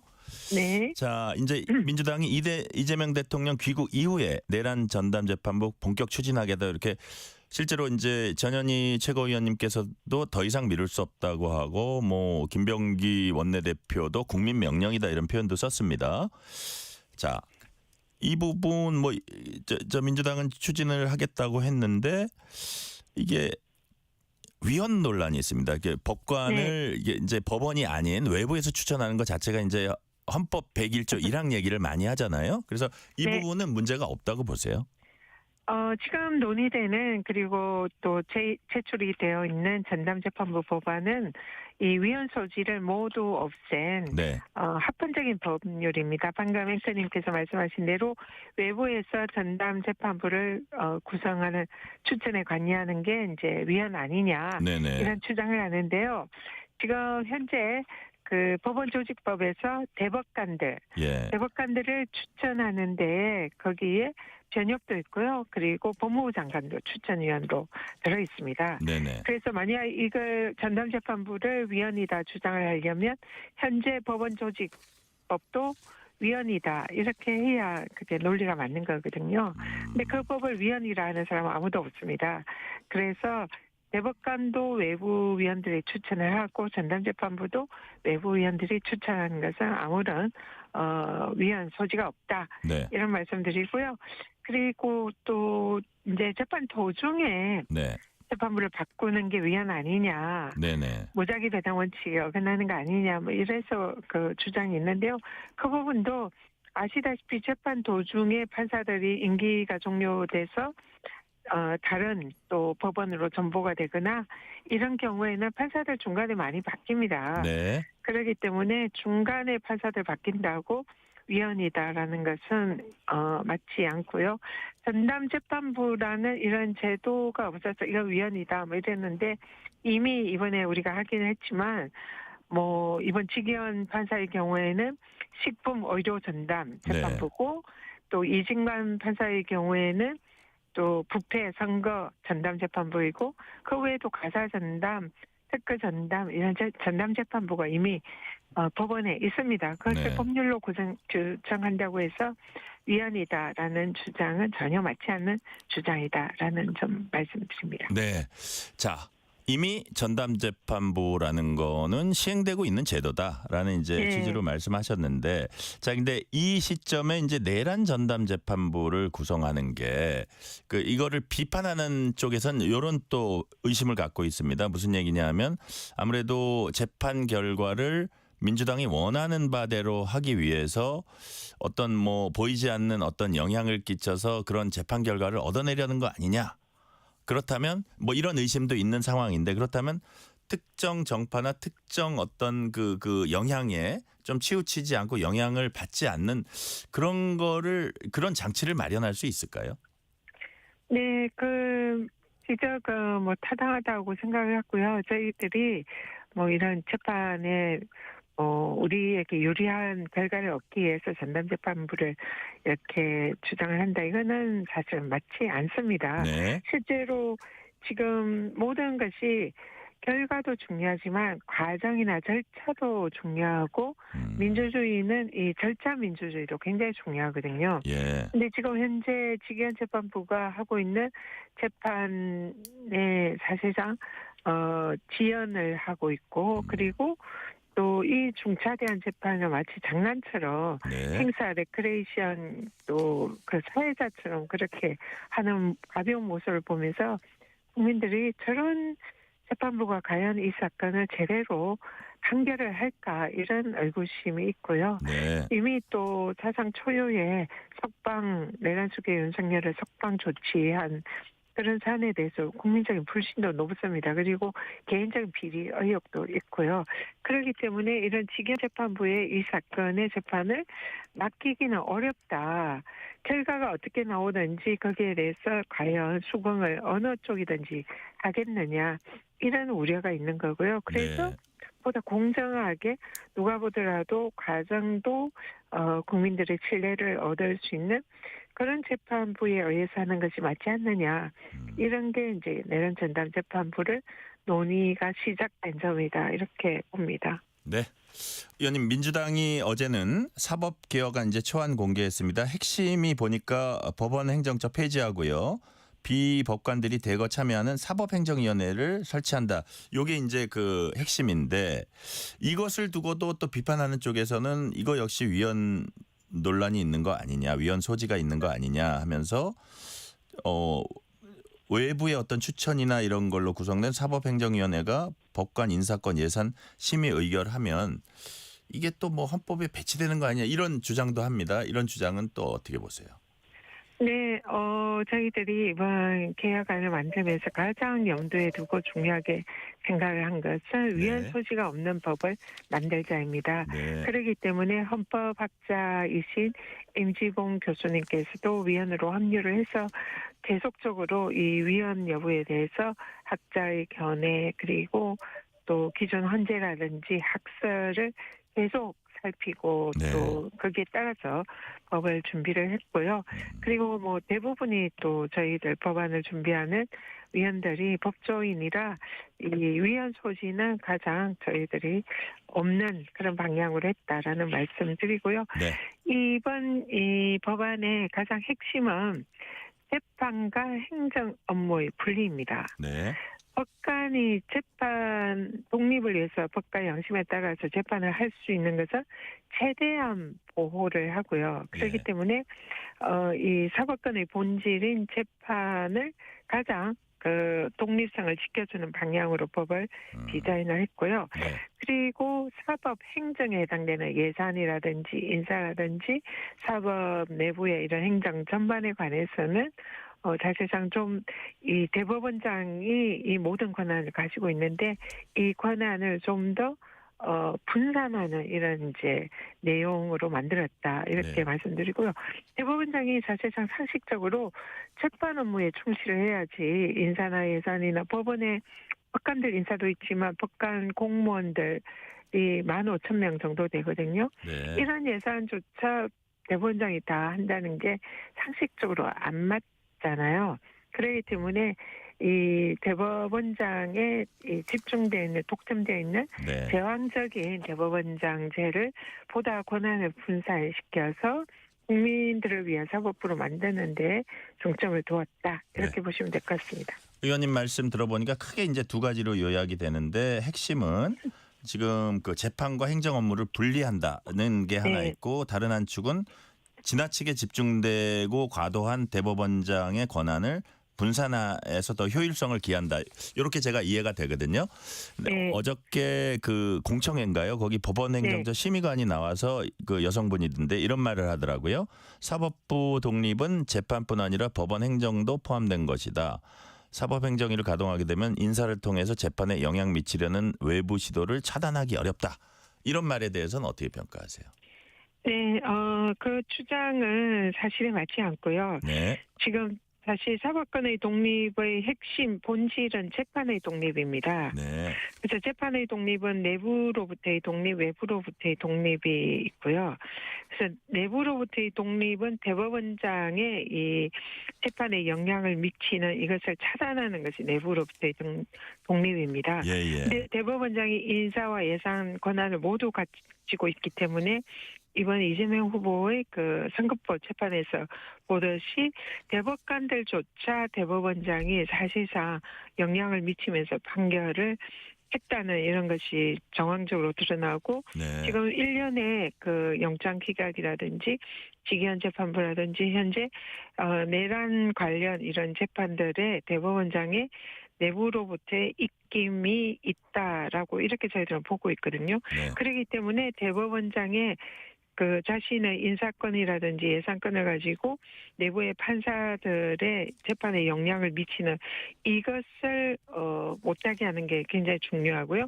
외부로부터의 독립도 매우 중요합니다. 이런 부분에 관해서는 철저히 보호를 하는 방향으로 했다. 이렇게 말씀드리고요.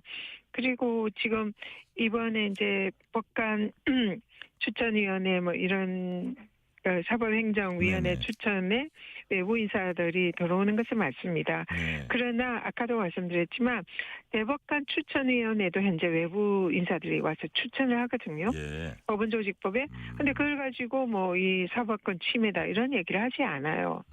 그렇기 때문에 이 부분에 있어서는 그런 주장이 맞지 않고 오히려 행정에 관해서는 좀 더 행정 전문가가 네. 행정을 하는 것이 맞는 것이지 이걸 법관이 모든 재판 업무하기도 정말 바쁘실 텐데 행정 업무까지 다 독점을 하면서 하겠다는 그것 자체가 민주주의 원리에 맞지 않다 그렇게 봅니다. 네. 의원님 주제를 조금 바꿔볼게요. 국민의힘이 대장동 항소 포기 관련 국정조사 요구해 왔습니다. 근데 그동안은 국민의힘은 이제 이 국정조사는 여야 모두 이제 하자고 했는데 뭐 여당은 법사위 차원에서 하자, 야당은 국회 차원의 별도 특위 만들자 했는데 그 부분은 국민의힘이 한 발 물러섰습니다. 물러서면서 뭐 이제 법사위 차원에서 할 수 있다 하면서 이제 내용을 조율하자 했고 이게 이제 가장 관심이 국민의힘에서 주장하는 이른바 뭐 법무부 외압 의혹 이 부분도 열어놓고 논의하자 이런 얘기도 또 나오더라고요. 민주당에서. 그래서 이런 부분까지 포괄하는 어떤 국정조사가 될 수 있을까요? 어떻게 될 걸로 전망을 하세요? 네, 지금 국민의힘이 이제 한 발 물러난 것은 네. 자신들이 특위를 만들어서 하자 이 주장을 접고 법사위에서 국조를 하자 이렇게 이제 한 것인데요. 네. 그렇지만 새로운 조건을 또 다시 제시를 했습니다. 아, 그런가요? 이제 법사위 간사 지금 이제 나경원 간사를 국민의힘에서 밀었는데 그게 이제 우리 법사위에서 부결이 됐잖아요. 예. 근데 다시 간사를 선임을 해달라는 것이고 또 발언 제한이라든지 뭐 퇴장 뭐 조치 이런 것을 하지 말아달라. 근데 이거는 사실은 뭐 추미애 법사위원장이 그냥 먼저 선제적으로 그렇게 하는 것이 아니라 법사위 진행 도중에 지나치게 네. 이 항의를 하고 사실상 의사 진행을 빙자해서 그 의사 진행을 방해했던 그런 행위들에 대해서 조치를 한 것이거든요. 네. 그런데 자신들이 의사 진행 방해를 하지 않는다고 하는 것이 먼저여야 되지. 거기에 대해서 제한하는 조치를 하는데 그거를 하지 말라. 이 말은 좀 받아들이기 어려운 그런 주장이 아닌가 싶고요. 또 네. 하나는 참고인과 증인을 이제 반드시 합의를 해서 채택을 해야 한다 하는데 합의를 하면 당연히 좋죠. 그러나 지금 이 국민의힘이 주장을 하는 것은 지금 저희들이 국조를 할 때에 검사들에 대해서 지금 수사 외압이라든지 강압 수사, 조작 기소 이런 부분에 관해서 저희들은 국조를 하자는 건데 네. 국민의힘은 이런 부분에 관해서 사사건건 발목을 잡을 그런 가능성이 매우 높습니다. 그동안 해왔던 행태를 볼 때 그렇다면은 사실은 법사위로 이렇게 국조를 하자 이것만 바뀌었을 뿐 이 국조나 이런 민주당이 네. 하려는 이런 국조에 대해서는 사실상 방해하고 발목을 잡으려는 이런 의도이고 자신들이 하고 싶은 대로 하겠다 이런 주장과 다를 바 없다. 그래서 합의가 좀 쉽지 않을 것 같다 이런 생각이 듭니다. 네. 자, 현재로서는 뭐 합의가 쉽지 않을 것 같다. 더구나 국민의힘이 뭐 이런 간사 선임이라든지 이런 조건까지 새로 들고 세 가지, 나와서 네, 조건을 예. 새로 가지고 왔습니다. 네네. 자, 항소 포기 관련해서 국민의힘 장동혁 후보와 조국혁신당 조국 대표가 뭐 토론을 벌이자 뭐 이렇게 어느 정도 얘기가 된 상태입니다.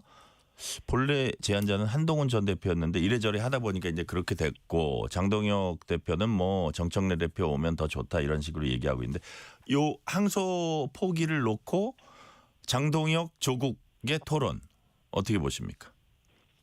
일단 이 부분에 관해서는 법무부 장관 쪽에 수사 외압이 없었다는 사실이 확인이 됐고요. 다만 공개적으로 신중하게 이렇게 검토할 필요가 있다. 이런 정도의 입장을 내놨는데 이걸 가지고 국조를 하겠다, 토론을 하겠다 이런 거는 사실상 부적절하다 이렇게 보고요. 저희들이 지금 이 문제 대장동 사건에서 문제 삼는 것은 대장동 재판 그리고 수사 과정에서 드러난 이 검사들의 부적절한 행태, 사실상 불법적인 조작 기소, 강압 수사 여기에 관한 국조를 하자는 거거든요. 근데 거기에 관한 토론이라면 모르지만 이건 사실상 이 외압에 관한 토론이라면은 일고의 가치도 없는 거다 이렇게 생각합니다. 네.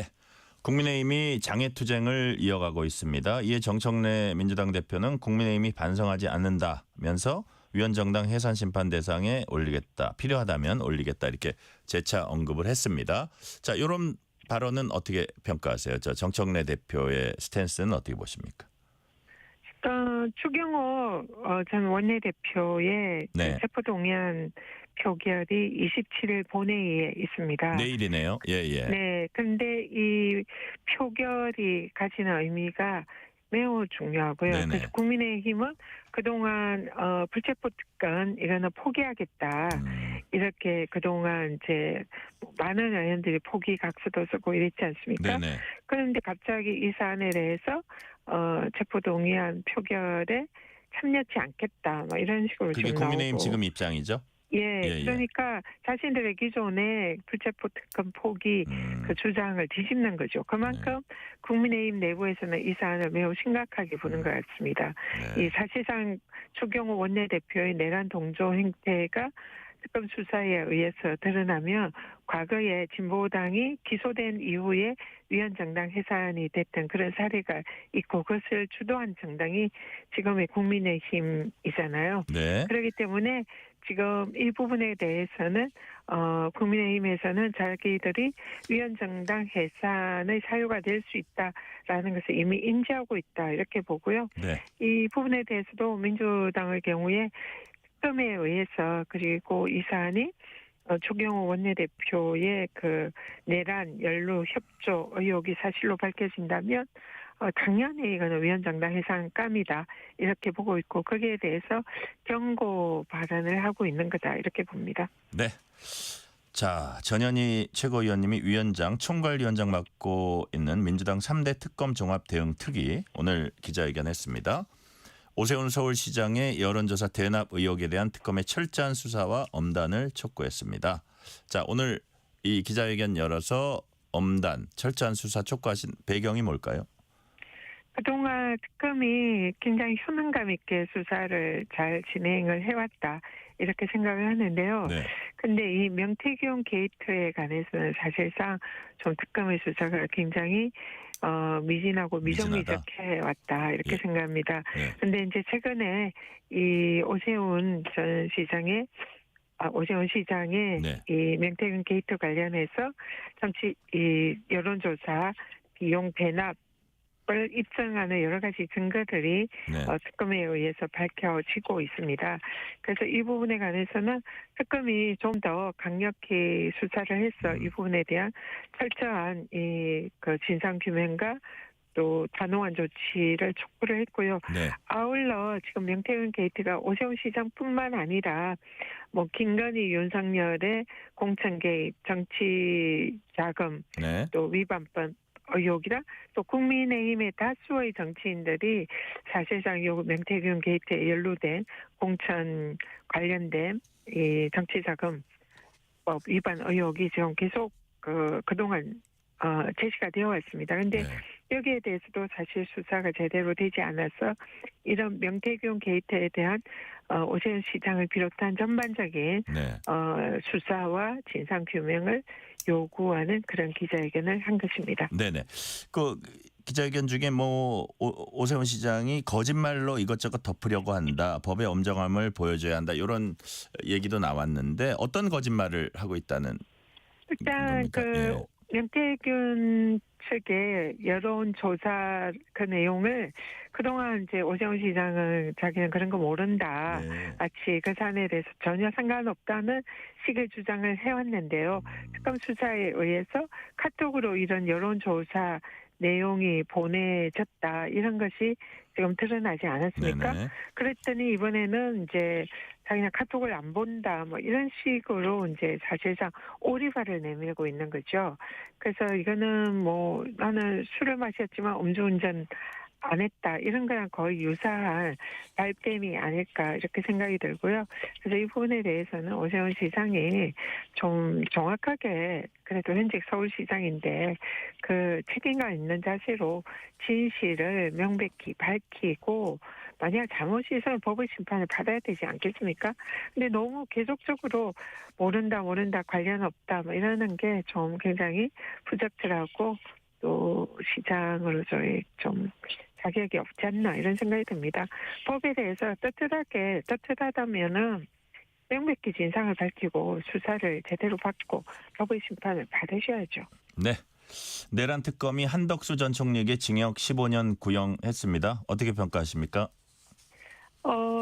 지금 이진강 판사가 진행하는 그 재판에서 네. 사실 굉장히 사형이라는 이런 얘기도 나오지 않았습니까? 네. 근데 특검이 좀 구형을 너무 지나치게 낮은 형량으로 구형한 게 아닌가 네. 이런 다소 아쉬운 부분이 있습니다. 왜냐하면 지금 내란 주요 임무 종사자로 지금 재판부에서 영장 변경까지 하라고 한 사안이잖아요. 네. 특검은 방조범으로 기소를 했지만 그래서 재판부는 그 매우 심각한 그런 사안으로 보고 있는데 오히려 특검이 좀 지나치게 낮은 형량을 구형한 감이 없지 않다 이런 생각이 좀 들어서 다소 아쉽다 이렇게 생각하고요. 네. 그렇지만은 이에 대해서 재판부에서 이 한덕수 전 총리의 내란 동조 행태에 대한 국민들의 기대에 상응하는 이런 판결을 하기를 촉구합니다. 네.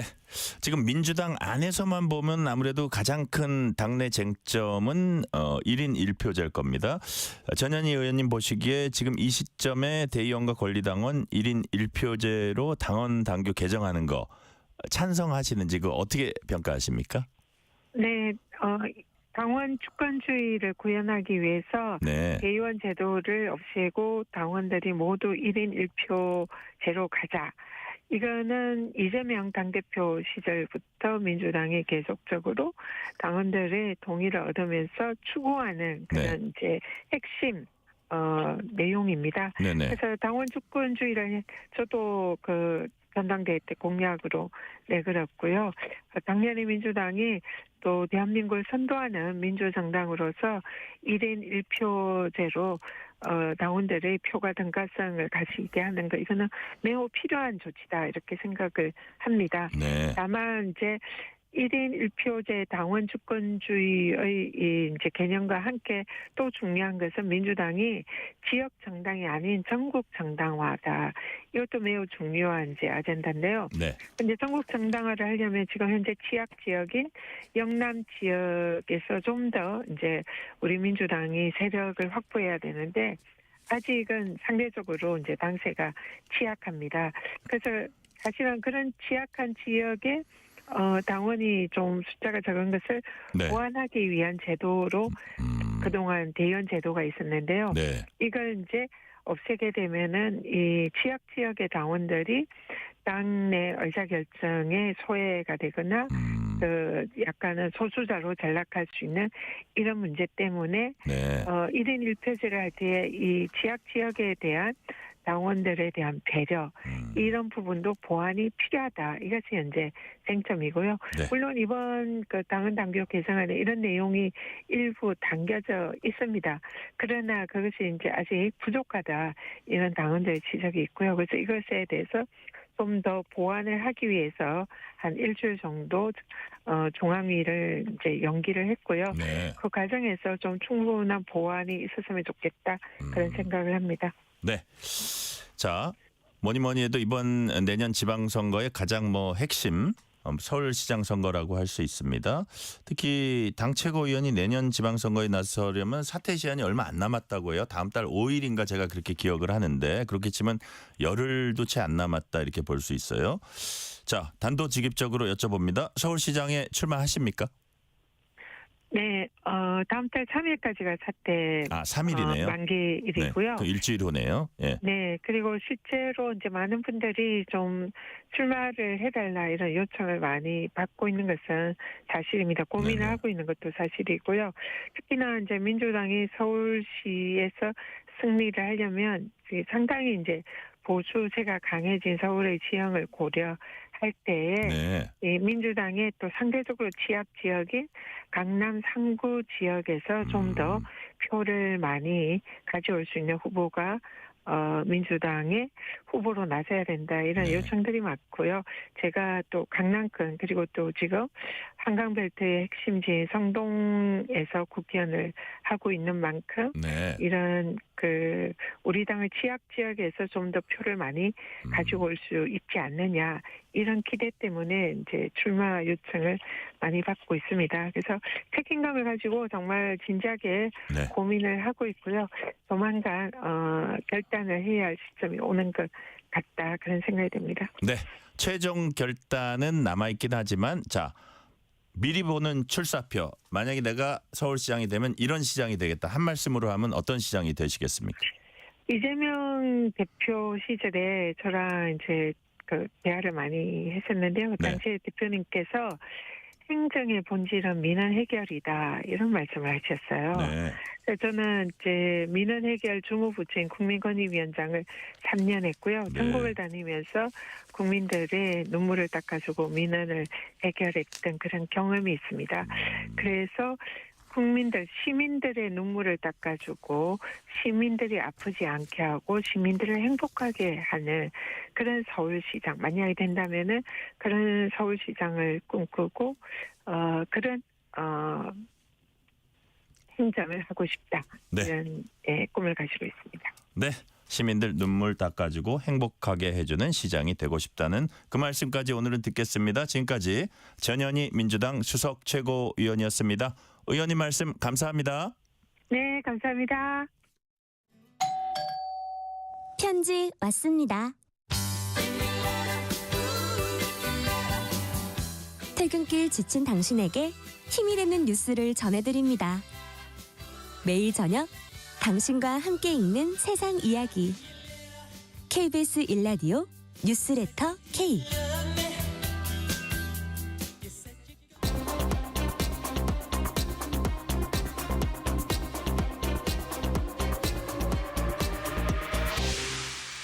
이번 주 가장 뜨거운 국제 뉴스 화제 소식 쏙쏙 골라서 전해드리는 키워드로 본 지구촌. 오늘도 조윤주 외신캐스터 함께하겠습니다. 조윤주 캐스터님 어서 오세요. 네, 안녕하세요. 우크라이나 전쟁 정말 이제는 끝낼 수 있을까요? 우크라이나 평화안 제안은 트럼프 대통령이 종전 합의 매우 가까워졌다 이렇게 밝혔습니다. 네. 지금 상황이 어때요?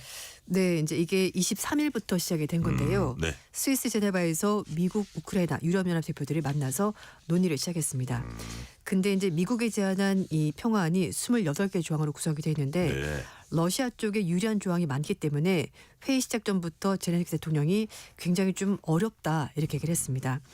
회의가 시작되고 나서 미국 측에서 28개 항이 아니라 19강으로 조정을 한 네. 수정안을 다시 제시하면서 이제 협상을 좀 급물살을 타게 된 건데요. 근데 우크라이나 측에서는 이번에 나온 것이 기존 안과 많이 달라졌다면서 굉장히 긍정적으로 평가를 했고 예.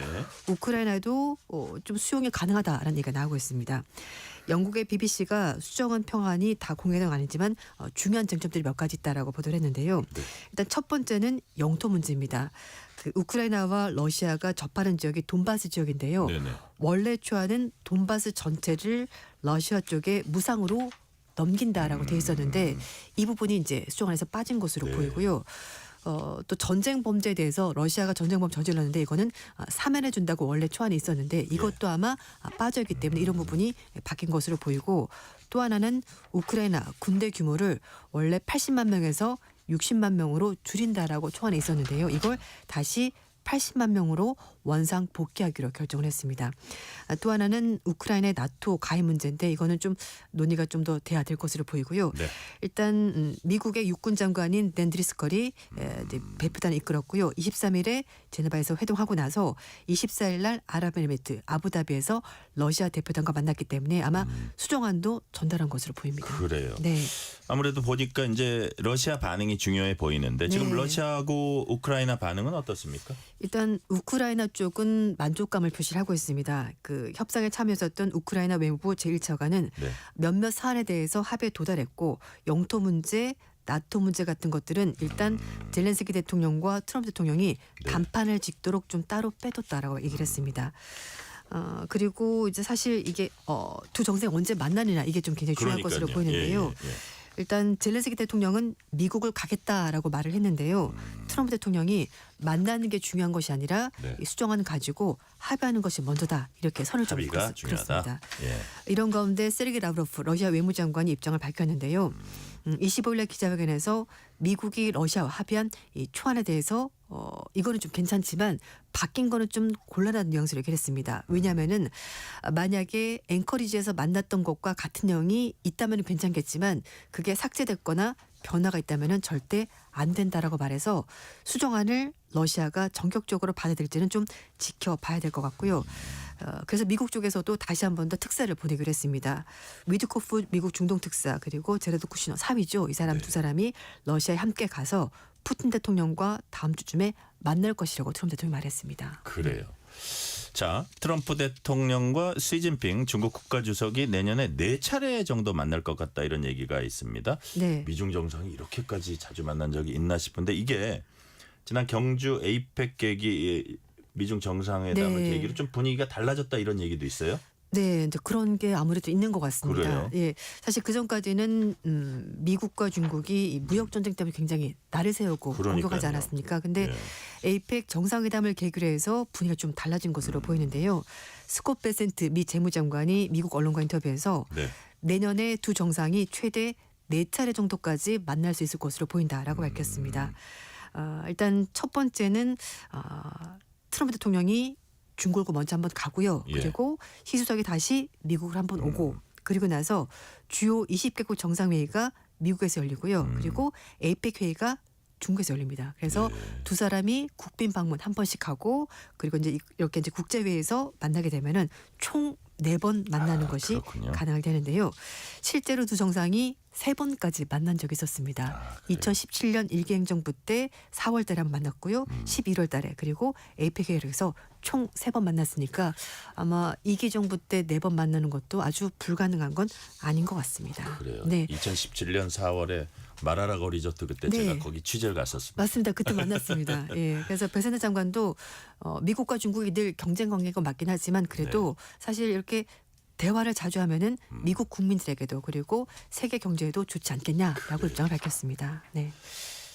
자, 쿠데타 혐의로 실형 선고받은 보우소나로 전 브라질 대통령 네. 결국 수감 생활 시작했나요? 그렇습니다. 25일 날 연방 대법원이 네. 보우소나로 전 대통령에게 선고된 징역 27년 즉시 집행하라고 명령을 내렸습니다. 브라질 역대 대통령이 이렇게 실형을 확정받은 것은 역사상 처음인 일이라고 하는데요. 2022년 대선 패배하고 나서 쿠데타를 모한 혐의로 유죄 판결을 받았고 최종적으로 항소하지 않으면서 27년 3개월형을 받았습니다. 지금까지는 가택연금 상태로 지내고 있었는데요. 문제는 22일 날 가택연금 상태에서 전자발찌 착용이 있었는데 이걸 끊고 도주하려고 하면서 결국 체포가 됐고 결국 이제 형을 직접 살게 된 건데 이 보우소나로 전 대통령 변호인단 측은 정당한 이유 없는 구금이다라면서 건강이 악화됐기 때문이다라고 얘기했는데요.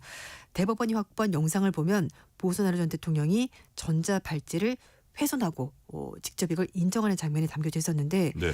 조사 과정에서 얘기한 바로는 도주하려고 했었던 건 아니고 여러 가지 지병 때문에 약물을 새롭게 복용했는데 그것 때문에 환각 증세가 있었다. 그래서 이걸 이제 전자발찌를 훼손하려고 한 거다라고 밝혔는데요. 어쨌든 혐의는 벗어날 수가 없었습니다. 예, 이제 쿠데타를 혐의 모였었고요. 주변 측근들과 함께 선거 패배를 뒤죽여서 여러 가지 불법적인 계획을 조성을 한 겁니다. 한편 트럼프 대통령이 그전에는 보살의 전 대통령 좀 편을 들어줬었는데요. 막상 이렇게 이제 결과가 나오자 안타깝다 이렇게만 말을 아꼈습니다. 네. 안토니오 구테스 유엔 사무총장 뒤를 이을 채 10대 사무총장 후보 네. 인선 작업 시작됐습니다. 이번에 여성 사무총장이 나올 가능성이 있다고 하는데 누굽니까? 네, 지금 이제 이 대륙별로 좀 이제 돌아가면서 그래요? 후보가 나오게 되는데요. 지금 말씀드린 구테 사무총장은 유럽 출신이고요. 이제 네. 포르투갈 출신이고 이번에는 아마 남미 대륙이나 이런 데서 나오지 않을까라고 얘기하고 있는데 그래요? 후보로 거론되는 사람이 미첼 바첼레트 전 칠레 대통령이 있고요. 네네. 라파엘 그로시 국제 원자력기구 우리가 참 사무총장. 귀에 익은. 네, 이제 네. 이분은 남성이고 그리고 레베카 그린스판 전 코스타리카 부통령 레베카 이렇게 여성이군요. 네, 3명인데요. 그러니까 3명 중에서 2명이 여성이고 또 중남미 출신이기 때문에 네. 여기서 나오지 않을까 싶은데요. 일단 이제 절차가 시작이 됐습니다. 그래서 얘기를 하는 것이 좀 다양성이 반영이 됐으면 좋겠다는 얘기를 하면서 이번에 혹시 여성 사무총장이 나오지 않을까라는 얘기가 나오고 있는데요. 193개 유엔 회원국이 차기 유엔 사무총장 후보자를 안보리에 추천할 기회가 주어지게 되는데 조건이 있습니다. 네, 뭡니까? 안보리 상임이사국 미국, 러시아, 중국, 영국, 프랑스의 거부권 행사가 없어야지 가능하다고 하니까요. 그게 중요하군요. 이것도 좀 변수가 될 것으로 보입니다. 역대 사무총장 가나 출신의 코피 아난 많이 들어보셨죠? 그렇죠. 아프리카 출신이고요. 그다음에 우리나라 출신의 반기문 유엔 사무총장이고요. 안토니오 구테스는 포르투갈 유럽 출신입니다. 그래서 이번에 남미에서 나오지 않을까라는 예상이 나오고 있습니다. 마지막 질문 키워드가 재밌네요. 국립공원에 세워진 트럼프 장벽. 미국 국립공원 입장료 이중 가격. 누구하고 입장료 차별한다는 거예요? 미국 국민과 외국인 입장료가 다릅니다. 그래서 이제 외국인들은 훨씬 더 비싼 입장료 내야 된다고 하는데요. 네. 트럼프 정부의 미국 우선주의 정책의 일환이라고 합니다. 국립공원까지? 네, 그렇습니다. 그래서 이제 오 마이 갓. 11개 국립공원이 해당이 될 것으로 보이는데요. 네. 사실 이제 이 국립공원 갈 때 1년 동안 무제한 들어가는 연간 패스가 있습니다. 이제 미국 시민권자와 영주권자는 1년에 $80만 내면 되는데요. 네네. 비거주자, 그러니까 외국인들은 $250까지 내야 된다고 합니다. 와, 너무 거기에다가 차이가 나는구나. 네, 연간 이용권 없이 이제 바로 한 번 끊어서 들어가는 경우도 있지 않습니까? 예. 그때는 비거주자, 특히 이제 외국인 관광객 같은 경우는 기본 입장료에다가 $100, 우리 돈으로 14만 7천 원 정도 더 내야 되니까 꽤 비쌉니다. 많이 들어보셨을 거예요. 뭐 그랜드 캐년, 요세미티, 옐로스톤 이런 데 갈 때는 이제 돈을 좀 많이 준비해서 가야 될 것으로 보이는데요. 네. 미국 정부의 내무부 장관은 이게 바로 트럼프 대통령의 리더십이다. 항상 미국 가정을 먼저 생각한다면서 납세자들에게 혜택 주는 것이 당연하지 않냐 이렇게 설명했습니다. 네, 오늘 말씀 여기까지 듣겠습니다. 키워드로 본 지구촌. 지금까지 조윤주 외신 캐스터였습니다. 감사합니다. 네, 감사합니다.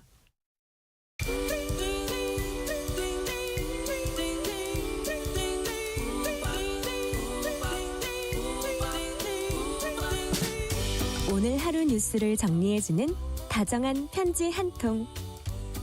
KBS 일라디오 뉴스레터 K.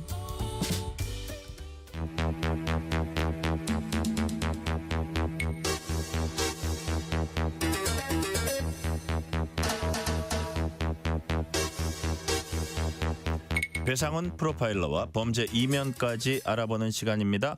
베프의 범죄 도시. 오늘도 배상훈 프로파일러 나오셨습니다. 배상훈 프로파일러님 어서 오세요. 예, 안녕하세요. 신정동 연쇄 살인 사건 그 범인이 지난주에 20년 만에 밝혀졌습니다. 이른바 엽기토끼 살인 사건으로 알려지기도 했었습니다. 알고 보니 엽기토끼와는 무관하다 이렇게 밝혀졌나요? 예, 그렇습니다. 원래 이 사건을 한번 뭐 간략하게 살펴보면요. 네네. 2005년 6월에 서울 양천구 신정동에서 1차 네. 20대의 여성이 성범죄 피해 후 살해당하고 시신 유기됐는데요. 네. 상당히 우리가 지금 표현으로 좀 엽기적이고 네. 좀 그런 부분이 있었고 그 뒤에 2005년 11월에 그 근처에서 네.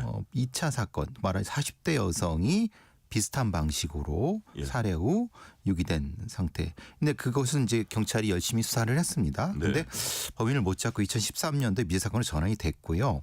근데 이제 최근에 이 두 사건의 범인이 특정돼서 확인이 됐지만 그 범인은 이제 다른 병에 걸려서 2015년에 이미 사망한 상태였었고요. 이미 10년 전 사망? 예. 그래서 이제 공소권 없음이 된 겁니다. 예.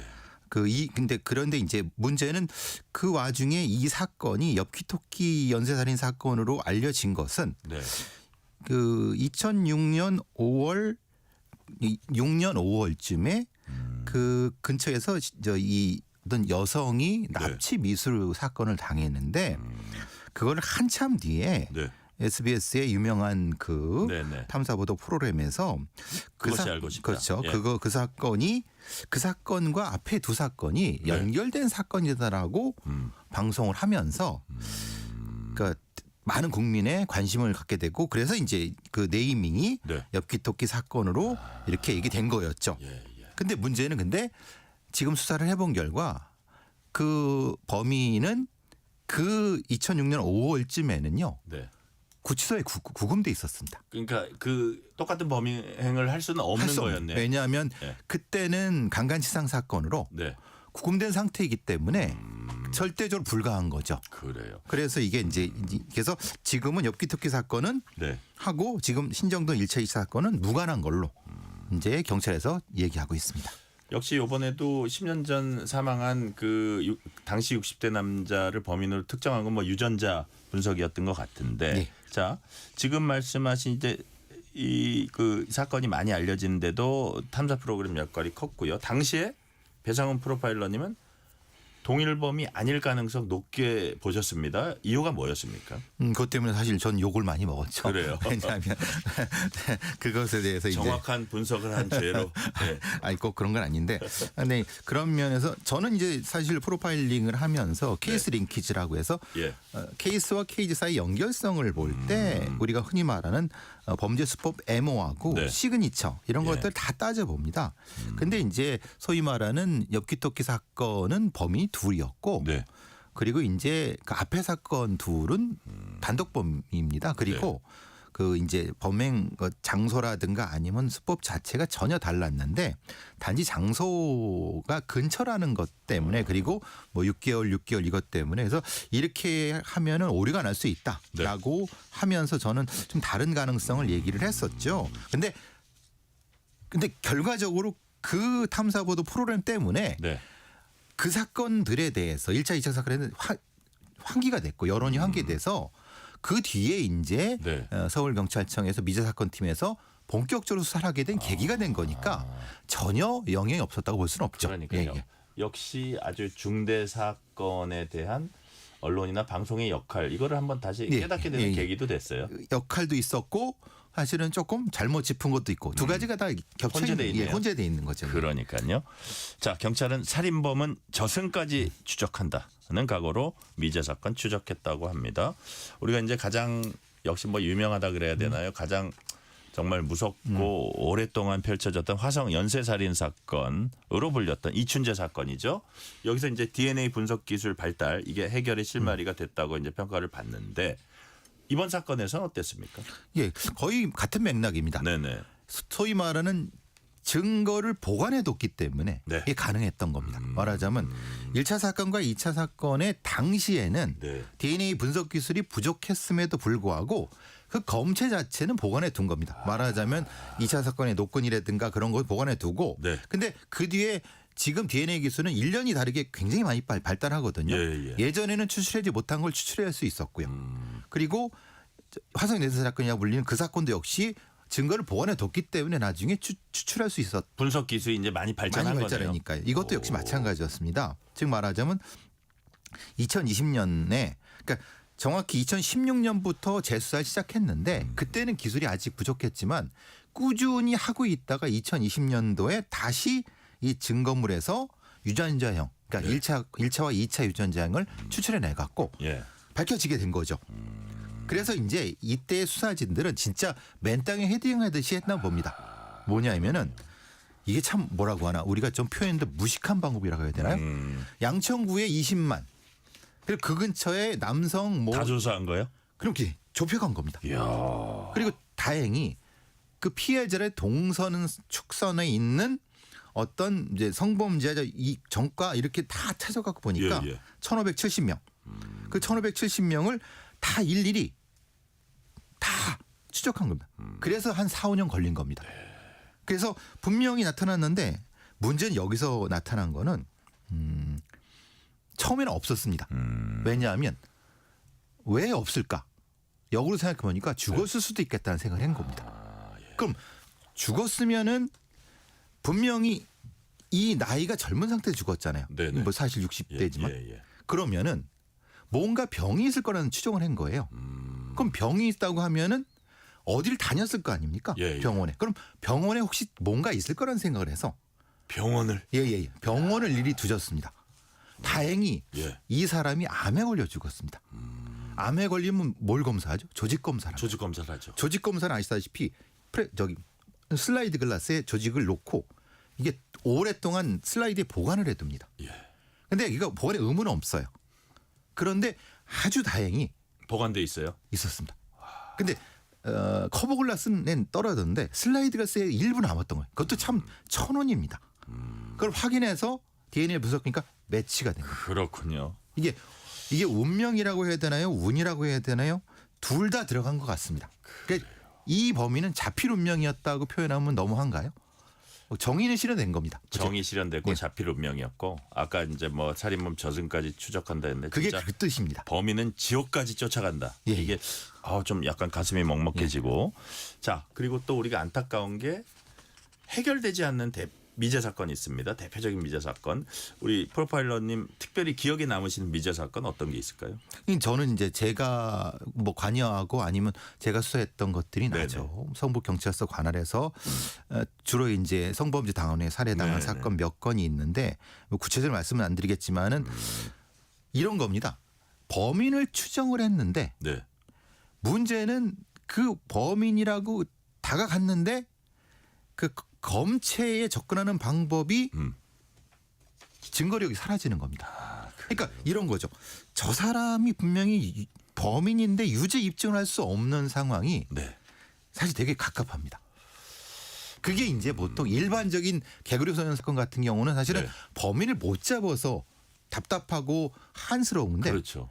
범인이라고 거의 뭐 99% 확신하는데. 했는데 증거 처리라든가 이것이 뭔가 문제가 생겨서 유죄를 못 받아내는 것이 사람 미치는 거죠.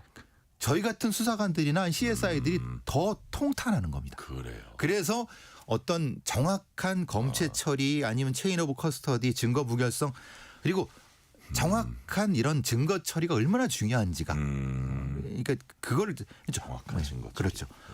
그 범인을 알면서 모두 얼마나 답답하겠습니까? 그러면 미치는 거예요. 그 얘기를 피해자 가족한테는 못할 수도 있습니다. 그래요. 그럼 욕도 피해자 가족이 거기 쫓아갈 수도 없고 그죠? 그렇죠. 그러니까. 그리고 알려주면은 사적 보복이 나타날 수도 있는 그러니까요. 거니까. 그게 제일 많이 머리에 남습니다.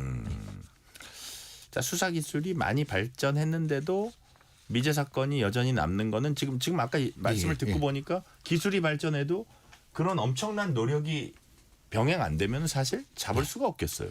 기술은 발전했는데 네. 그 기술을 따른 인간적인 오류 요소가 생기는 겁니다. 오류 요소. 그러니까 전문화되지 않은 정예화된 어떤 그런 부분에서의 오류가 많이 생기는 겁니다. 그러니까 기술은 한국의 그 K치안이나 K과학은 세계적입니다. 근데 문제는 이걸 정도 관리, 캘리브레이션을 할 수 있는 것은 좀 떨어집니다. 이게 사실은 기초과학과 문제가 있거든요. 캘리브레이션이라 그러는군요. 정도 관리라고 하는. 정도 관리. 그러니까 서구 사회와 우리 사회는 기초과학에 대한 투자. 사실 이건 기초과학이거든요. 네네. 그 부분은 사실은 좀 보강해야 될 부분 분명히 있습니다. 네. 자 아까 뭐 99.99% 확실한데 마지막 굳히기 한 판으로 못 들어갔을 때 막 미치겠다 그런 말씀하셨는데 자 반대로 정말 장기 미제 사건 해결했습니다. 그때 그 감정은 어떻습니까? 저희 같은 사람들은 뭐 해결 못한 사건은 매일 밤 꿈에 나옵니다. 네. 그 해결되면은 꿈이 사라집니다. 그래요. 예. 악몽이 사라집니다. 악몽이 사라지는 예, 예, 거네요. 예. 머리가 개운해집니다. 진짜. 개운해지고 예, 예. 좀 허탈감도 들겠어요. 허탈감. 그렇죠. 그 허탈감은 좋은 허탈감이죠. 좋은 허탈감이죠. 예, 예. 이 맛에 한다 이렇게 표현한 선배님도 계십니다. 그래요. 그걸 맛으로 표현하면 죄송합니다만 어쨌든 그 생각, 그 성취감, 그 생각, 예, 예. 사명감. 예, 예. 이게 어느 건지 좀 약간 이해가 되고요. 자 마지막 질문 드릴게요. 일각에선 미제 사건 전담팀이 필요하다 더 있다면 더 강화해야 된다. 프로파일러님은 이 부분은 어떻게 보세요? 태어나기법 시행 이후에 네. 이렇게 해결되는 사건이 종종 나타납니다. 근데 이렇게 해결되는 게 지금도 형사 기동대. 네. 그러니까 다른 일 하면서 하는 사람들. 그러니까 이걸 전종하는 사람들이 필요한 건 맞는 것 같습니다. 많은 분들이 이거에 대한 필요성은 얘기하고 있으니까 네. 차제 수사 전문화 과정에서 어떤 논의가 좀 됐으면 좋겠습니다. 네. 오늘 말씀은 여기까지 듣겠습니다. 지금까지 배상훈 프로파일러였습니다. 오늘 말씀 감사합니다. 감사합니다. 오늘 뉴스레터 K는 여기까지입니다. 커피 쿠폰 당첨자 명단은 뉴스레터 K 홈페이지 확인해 주시고요. 브루노 마스의 Too Good to Say Goodbye 들으면서 이 시간 마무리하겠습니다. 오늘도 함께해 주신 청취자 여러분 진심으로 감사드립니다. 지금까지 뉴스레터 K 전종철입니다. I let you get